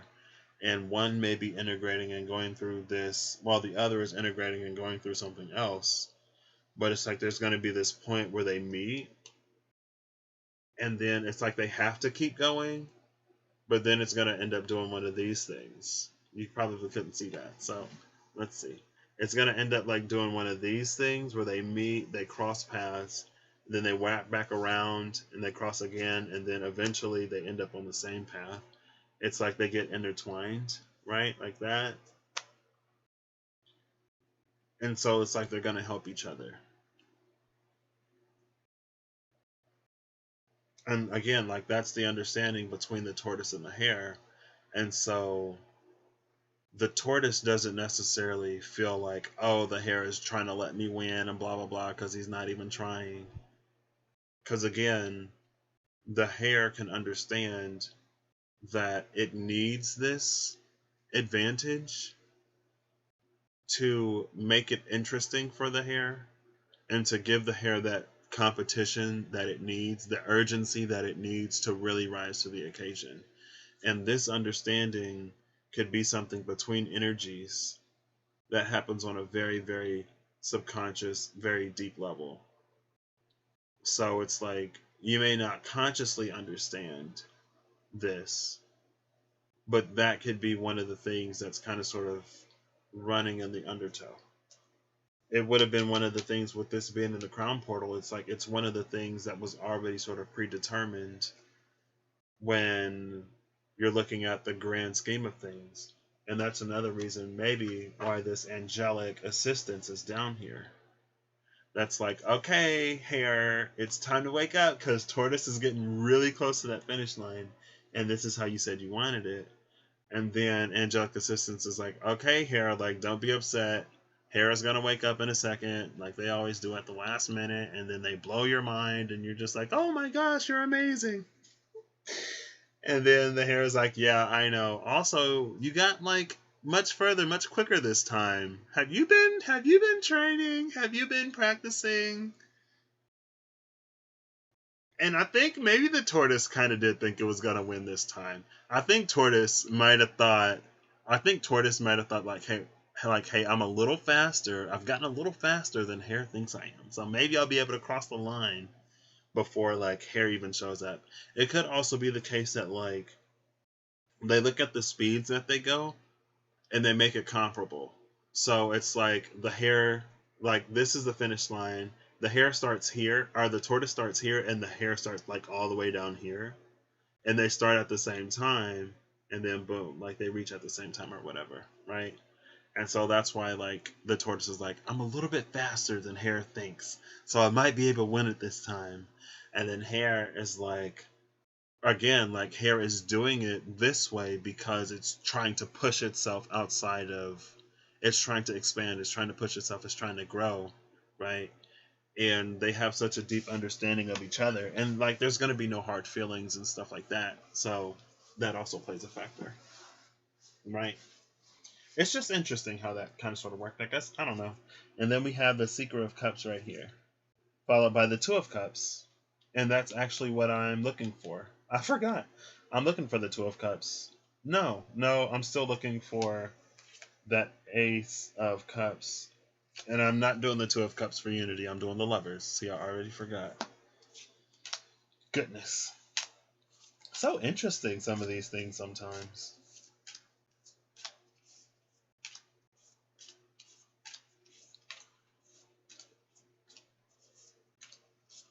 I remember that dream, though. Because I was like... Because she was like, you don't think I forget my boyfriend? Or she was like, you don't think I forget my boyfriend? Or I was like, no, she was like, I want to have this dance with my boyfriend or something like that. I was like, oh, so now you know who I am. Okay. But at first I'm just like, you look so familiar to me.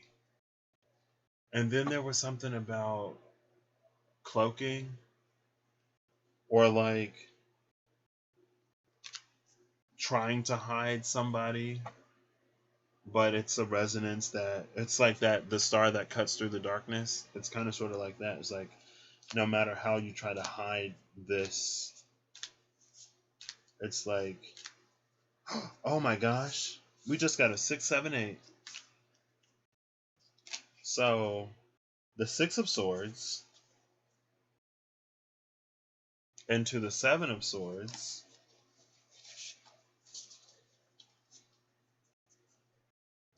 into the Eight of Coins. And so instead of entrapment here, it's like, again, going back to the tortoise and the hare and how that agreement could be made on a level that we're not fully cognizant of. I don't even know if you can see that. So it's like, instead of being trapped at the Eight of Swords, we go to the Eight of Pentacles instead, where it's the understanding of this as kind of sort of how we set it up to work through it, right?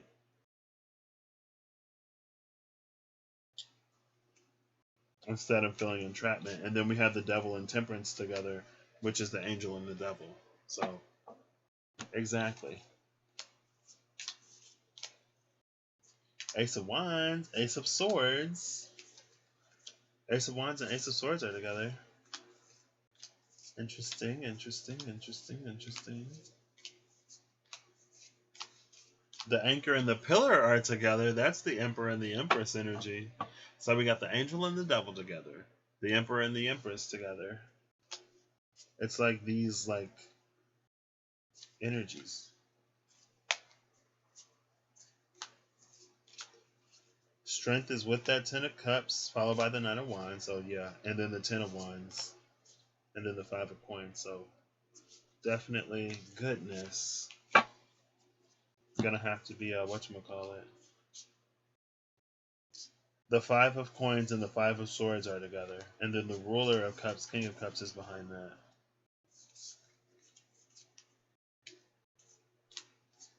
Ooh, Six of Wands. What was that? Six of Cups, the Chariot, and then the Four of Wands. Yeah, Six of Cups, Chariot, Four of Wands. Okay, interesting. Interesting, interesting. Okay, okay, all right. Okay, all right. I think we're starting to get there. It's like we're coming up on that finish line, for sure. But it's like, again, it's like, you know, once they cross the finish line, it's in preparation for the next phase. And so it's like this phase of it will soon be over. But the actual, like, they're still together. I was looking, well, we already saw the King of Cups. So the Queen of Wands is still with the Queen of Cups. The Sovereign of Wands and the Sovereign of Cups are still together. But behind the Sovereign of Cups is the King of Wands. And we already saw that King of Cups energy that came out after, was it after the Six of Cups, the Chariot, and something else? I don't remember. I'll just take it. From the Nine of Swords into the Eight of Swords into the Sovereign of Swords. So we had the 6 and 7 before. Now we have the 9 of Swords into the 8. So it's like no longer staying up at night in this sort of mental haze and confusion, and gathering the strength to free yourself from these mental chains that bind at the 8 of Swords. And then when you do that, it's like you claim the truth of who you are in the way of the Queen of Swords. So in all of those swords where you, like, in all of those cards where the 8 of Swords is depicted as someone tied up with 8 swords around them, it's like while they've been tied up, they've been honing their other senses. And it's giving me the energy of a chosen one. But it's a process of choosing. I know there was one episode of King of the Hill where they had some of the things from somebody in their past life, and they laid them out, and they were like, okay, which one are you drawn to?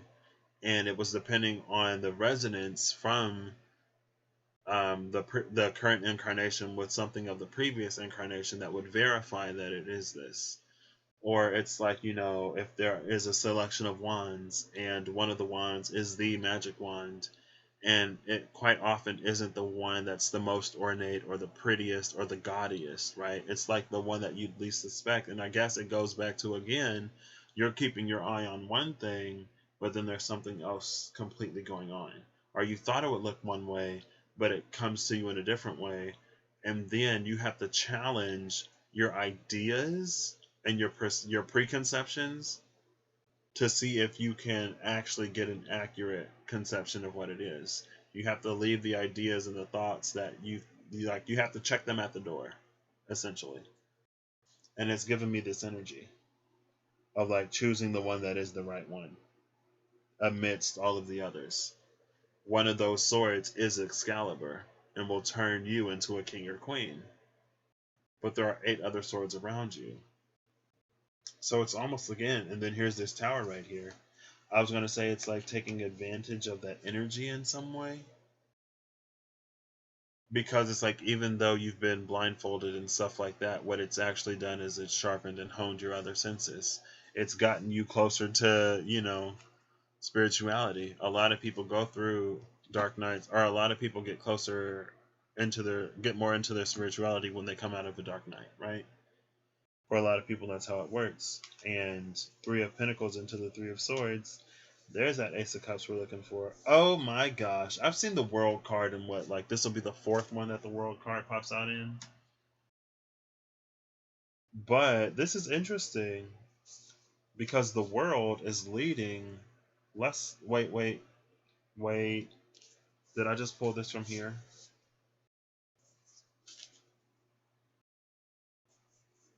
Oh, how did I do this?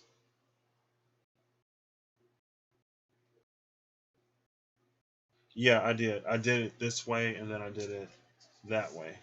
And it's supposed to be this way before the significator, and then behind the significator goes over here. Because the light comes first, and then the dark. And then over here it's dark first, and then light. So yeah. And every time we've seen the World, it's in the more aligned energy too, which is interesting. But I just feel like the World, it just speaks to like, we need to exit out of the previous cycles and treat them as previous cycles. Like, I was at my university for so long and I did so many different things.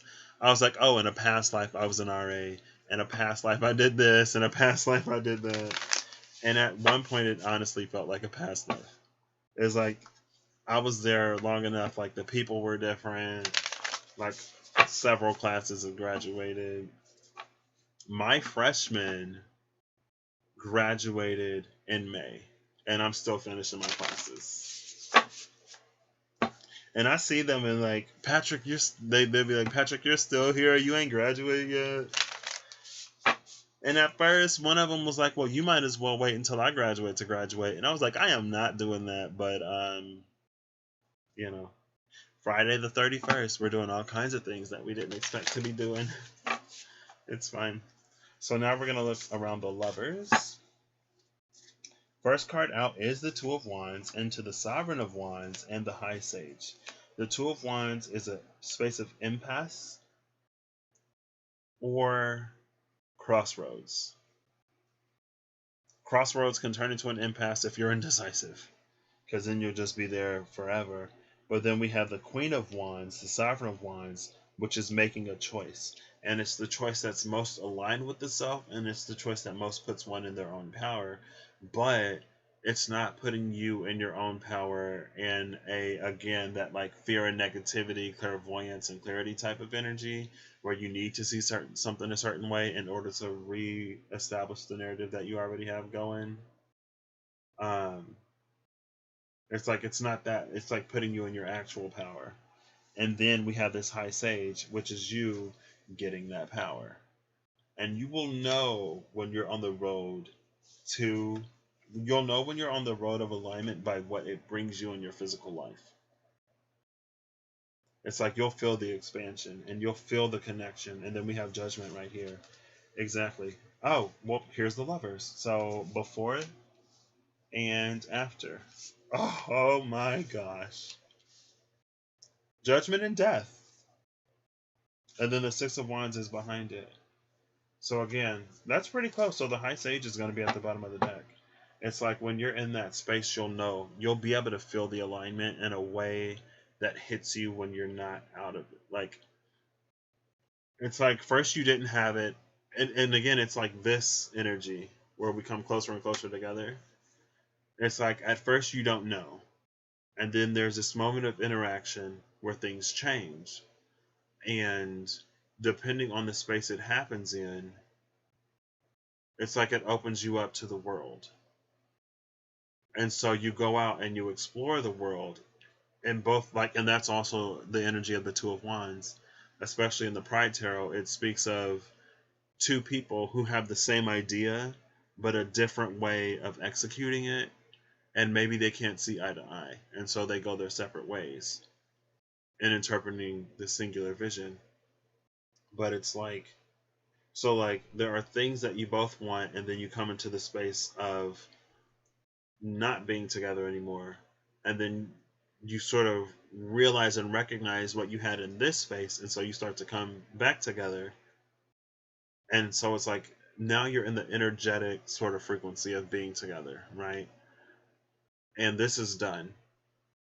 But mentally, there are things that you have to work through, and there are still things that you have to heal and go through. So you go your separate ways again.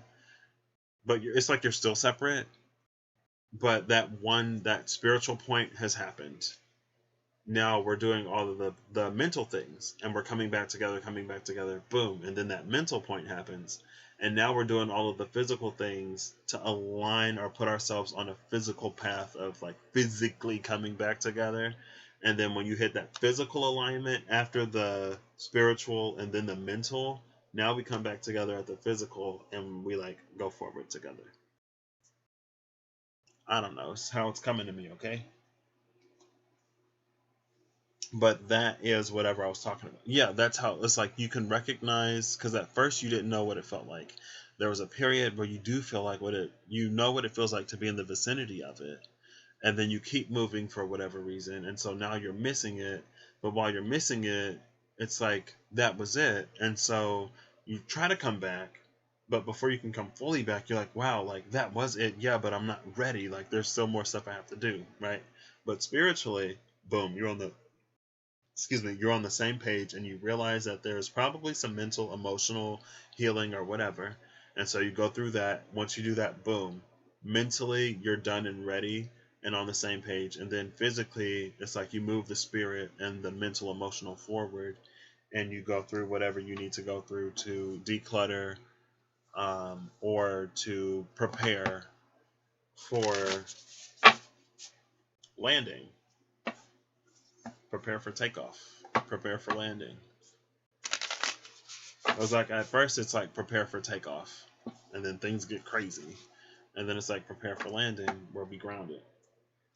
But in that first initial period of exposure, depending on what the foundation was like when you were in that could also serve to like be like, not only like was the connection amazing and seamless and just like everything was just like so effortlessly received, but there's also a really good foundation there at the same time. Maybe, you know.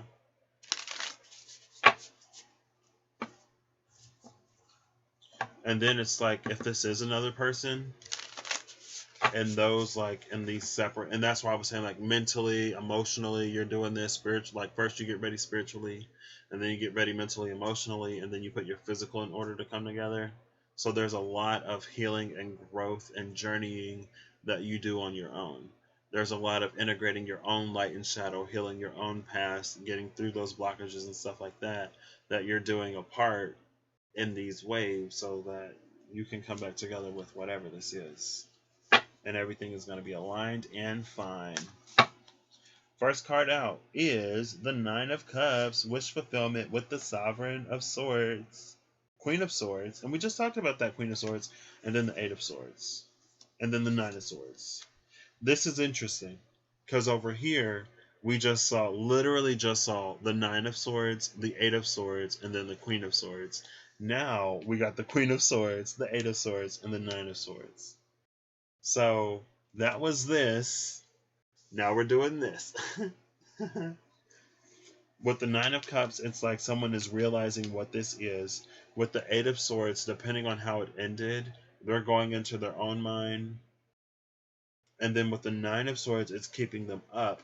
But again, with angelic assistance here, that happened to illuminate to you what needs to be healed or changed. It's not to stay stuck in this Nine of Swords, and it's not to necessarily beat yourself up at the Nine of Swords. It's to recognize what needs to happen in order to bring this back together, or to take the opportunity. That was the thing with the Four of Cups at the bottom of the deck, right? I was like, somebody, or we're realizing that we've already passed up on this opportunity, and now we're going to do whatever, like we're going to make sure we're ready to accept it. And I actually talked about that yesterday or the day before when I was going through the suits. I was like, the Four of Swords, or the Four of Cups is missing the opportunity. The Five of Cups is being sad that we missed the opportunity and reflecting back on the past. The Six of Cups is us being in that past space, maybe reflecting on what we had before that opportunity and seeing how what we had before the opportunity would fit now and what we would get, right? The Three Spilled Cups. And then the Two Upright Cups, we add another cup, and it's like, what would it look like if I take that opportunity? And then with the Seven of Cups, it's about beginning to choose things that more align on the Two Upright Cups. With the Eight of Cups, it's putting everything into perspective, healing, packing up your little knapsack, your little rucksack, being that fool, and starting out on this journey away from the Three Spilled Cups to get to, because you're leaving the Three Spilled Cups in the past with the Eight of Cups, going to the Two Upright Cups, and accepting that upright cup, or accepting the cup that you didn't accept at the Four of Cups, to now take this third cup on this side from the space of imagining what it would be like with this cup that you already left, but now actually having that cup at the 9, accepting at the 9 what you rejected at the 4, and then you live happily ever after at the 10. Realistically happily ever after, right? Life isn't necessarily going to be perfect, but that is that. Who am I looking for? I'm looking for the Lovers. Oh, look, they're literally right here. Okay, work. This is before. That Nine of Swords is before the Lovers. More swords after the Lovers. Wait, I did it wrong again, didn't I? This is before. Oh, gosh. If this is in reverse, we might keep it in reverse. Oh, it's still upright. Psych. This was after. This was before. Goodness. So bottom of the deck now is this Eight of Swords. So again, it's like either at that Eight of Swords moment, you hone your senses and find Excalibur, or you remain trapped. Or you pick a sword that is an Excalibur and you don't get what it is that you could get. I don't know. Angelic assistance, Somebody, I literally just heard someone in someone's voice say call on Michael, he will help you. And then I was like, Michael. Oh, Michael. Michael's like, you were fine. You're both fine. Don't be a crybaby. And you asked for this. So, hey. I'm like, okay, whatever. Just to me, Michael will forever be the archangel who pushed me when I wasn't ready. I feel like if I could have got a Raphael, Raphael would have been like, I know you're not ready, so we're gonna wait. Or I know you're not ready, so we're gonna ease you into this. Michael was just like, go. I was like, but, and he was like, do it, and then it just.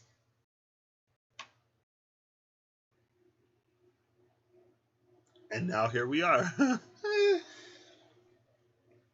Starting with the Strength card, and the Four of Coins, and the Seven of Cups. So again, I feel like if we're talking about that Eight of Cups and what we're leaving, even though we don't necessarily know what we're going towards or if it will work, it's having the strength to. Is this the Four of Cups? No, it's the Four of Coins. Okay, so it's having the strength to be vulnerable and open up, to the possibility, the reality that this seventh cup is not like the other six.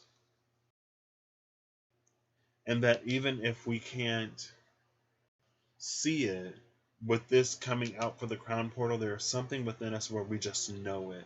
We just know it's not going to go the way, or it's not going to end up the way other things work, or it's not going to end up the way other things ended up, but we're going to have to trust it and go for it. And then here's the Magi. We're going to have to make it happen, or with the Eight of Swords, be stuck.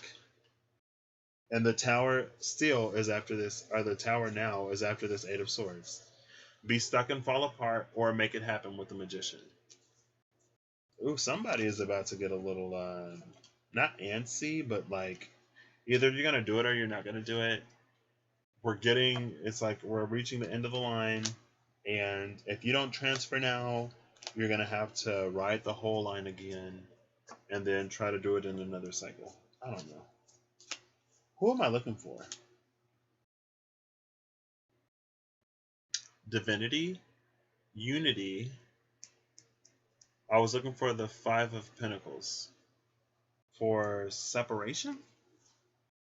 Yeah, for separation. Okay. Five of Coins. The Ace of Wands is with the World, and the Conqueror of Wands, and the Knight of Wands. Five of Coins, there we go. So we have before, and then we have after. Y'all can kind of see these. Let me unclick my face. Boom. Boom, boom. Firepower. So what's going to be at the bottom of the deck is the Conqueror of Wands. So many Conquerors today. Conqueror of Wands is the energy of the Knight of Wands. The Knight of Wands, and then we have the Nine of Wands right here, which is interesting. Because we've already seen the Five of Wands in this deck, I believe. And with the Five of Wands, it's a pentacle. It's a pentagram in the Five of Wands, but a pentacle at the Nine of Wands. So it's like at the 5, we're prioritizing the material, but at the 9, we're realizing that everything flows through spirit. And so we're choosing to align with that. And then at the 10 of Wands, that's the journey up the mountain to receive the realization that the things that we've been through for a reason, and that we can now discard some of the baggage. Especially with that spirit first approach. Okay, that was a really questionable shuffle. Oof, I'm getting tired. But for the crown portal, I'll do it. I get so excited. I actually don't get as excited anymore when I finish like a series. But at first, like, I started so many on my Legacy channel that I didn't finish. And you can check out the Meanderings playlist. I did end up going in and adding the More or Less playlist. So right now I have it goes in order from Divine Feminine and Masculine to then the Chakras. And this will be the last one. I have the Daily Bites playlist. Those aren't necessarily, they don't necessarily build off of each other, but there were some in the Daily Bites that like I kind of sort of referred to here and there. And so that's why I made that playlist. Excuse me. And I just like, those are playlists of videos that I made on my Legacy channel, the Daily Bites and the Meanderings. We're starting with the Ruler of Swords, and the Conqueror of Swords came out here recently, I believe. There's the Seeker of Swords. Maybe not. No, the Conqueror of Swords was that Queen of Swords that we can become if we grab that sword that is Excalibur, and not one of the shiny, flashy ones that will distract us. So the King of Swords, the Eight of Wands, and the Empress, followed by the Knight of Cups. Somebody has realized and recognized the truth. They're going to come in and speak quick and hot and lay the ground open to receive a seed, or open their gates to receive the water to nourish their seeds or something like that. I don't know. Talking about seeds ready to receive water. Maybe somebody gonna be getting pregnant, and that is the Empress energy. So hey, my seed is ready for your miracle liquid to have life spring forth from me. Or something. So the Sovereign of Cups and the Sovereign of Wands aren't together, but we do have the Conqueror of Wands, which is the Knight of Wands, and the Conqueror of Wands is at the bottom of the deck over here with the Sovereign of Cups. So it's the Knight of Wands with the Queen of Cups. That's interesting. I wonder if the King of Cups knows that the Knight of Wands is on his way. I literally just saw somebody the other day. Someone shared some tweets, I think, or a thread of tweets on Facebook. And it was talking about how disrespectful Michael Jackson was in the Remember the Time music video, and how he just went up there and literally like seduced the Pharaoh's woman right in front of him or something like that. And then we got the Wheel of Fortune into the Knight of Coins. Oh no, it's interesting. She was like, but she don't even love you. She loved me.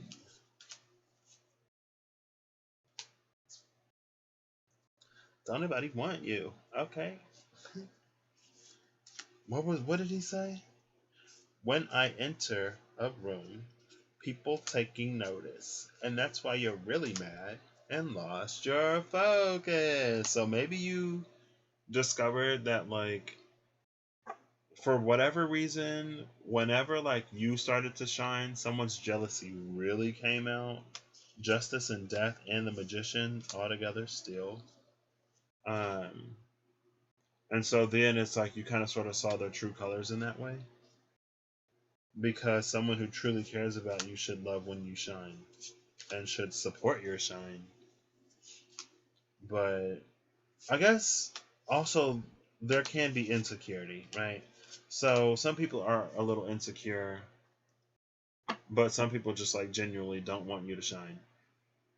And one thing that I think, oh snap, the ruler of wands and the ruler of cups are together. And then the Three of Cups is right here. The Three of Cups ain't always a third party, but I literally just said, I wonder, oh my gosh, escándalo. Escándalo. I literally just said, I wonder if the King of Cups knows that this Knight of Wands is coming to take his woman.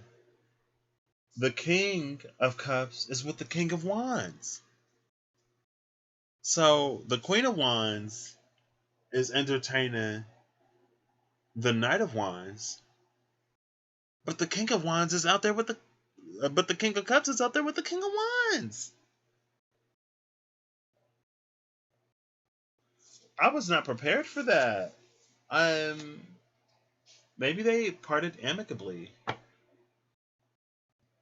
And it's like the Queen of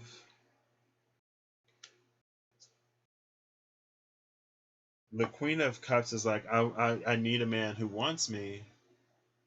And the Queen of Cups is like, I need a man who wants me. And the King of Cups is like, yeah, haha, lol, same. And then the Queen of Cups is like, yeah, like I had a feeling. And the King of Cups is like, sorry, or he's like, sorry, but thanks for being my beard, I guess. You know, it was really fun. And like, there's no bad blood between them. Maybe the Queen of Cups has to get over it a little bit. And I think the King of Cups does too in his own way, but the King of Cups is ready to live his authentic truth. And the Queen of Cups is ready for someone who can give to her and who enjoys it. And who will appreciate her form in a way that the king who wanted another king just... It's not that he couldn't, but that he just wasn't into it. And because he wasn't into it, she wasn't into it. And it's like, you know, we don't need to have any hard feelings here. It just is what it is. That got really juicy. And I did not expect that. And what I don't need is this Queen of Swords to try to come in and run her own storyline with the Queen of Pentacles and the Five of Swords in between them. What is going on with the royals?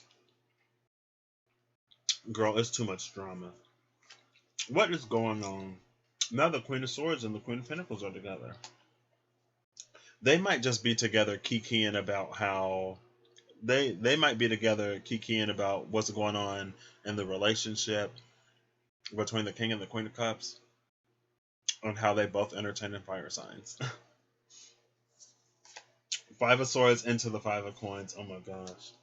They're spilling all the tea.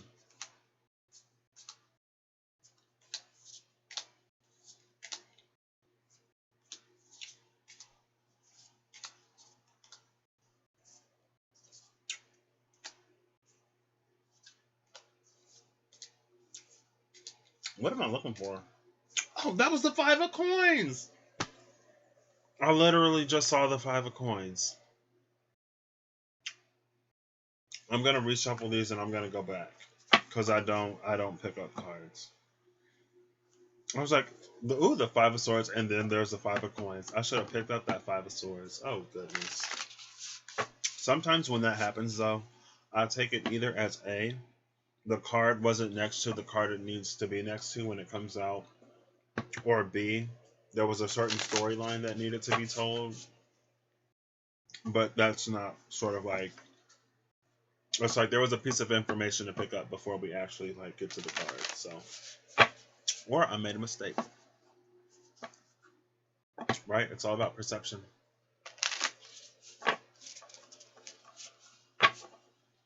Okay, let's try this again. I was like, what card am I looking for? The Knight of Swords with the Ace of Swords and the Seven of Cups. Somebody is coming to cut through all that bramble and take the cup that they were afraid to, or take the cup that they wouldn't dare take before.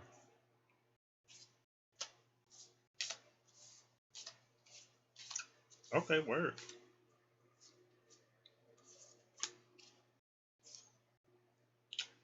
So now, no, the Sovereign of Coins and the Conqueror of Coins. Okay, so the Queen of Coins is with the Knight of Coins. That's fine. I am kind of interested to see what's happening between the Cups and the Wands family, though. So the Conqueror of Wands is still with the Sovereign of Cups, and now they have the Six of Cups. So I think the Six of Cups means that she's made peace with what happened between her and the King of Cups, and now she's entertaining her Knight of Wands. I don't know if the Knight of Wands will necessarily be where she ends, though, or if the Knight of Wands is like something young and fun for now. Or maybe she's just wanting to live her best life. She wants to be free. So maybe she is going out there having a good time while the King of Wands, or while the King of Cups goes with the King of Wands. She's like, there's a lot of intimacy, like real intimacy that I missed. Okay, not real intimacy, because maybe you can be intimate in a loving way. But if you're not like super into it physically, then you know, she's trying to catch up on all that physicality that she missed out on before she settles down. If she decides to settle down. She doesn't have to if she doesn't want to. It's her life. We're all wired different and we all want different things.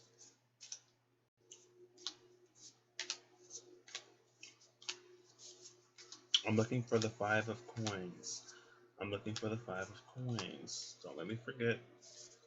I will laugh if the Five of Coins somehow ended up in between. Here's the Five of Coins, and it didn't. Boo. So here's before. Before is over here, and then after is over here. Boom. Okay, finally. So I'm going to end this video here. Then I'm going to come back live, and we're going to do this fresh. Bottom of the deck is the Six of Swords. So there's that movement. So yeah, I think they're both moving on with their lives. Um, the King of Cups had his phase with the Queen of Cups, and there's a lot of love that was there. But, they were just hardwired in a way that, the king actually wanted another king, and the queen wanted a king who wanted a queen. So it's time to move forward, amicably or otherwise. It may. Excuse me? Excuse me? Where did this card go? Where did this card go? Oh my gosh. Oh my gosh. I want to watch this back now and see if I pulled a card for here. Yeah, the world was over here, and there was a card that was over here. It might have been the Three of Swords. I remember because I had to flip them. Oh my goodness. I literally just noticed that I don't have a card right here. It's fine. This won't be the first time where we only have one card. Alright, work. Okay, so I'm going to come back, and then we're going to figure out. That card just disappeared back into the deck or whatever. I don't know. Alright, I'll be right back. Bye-bye.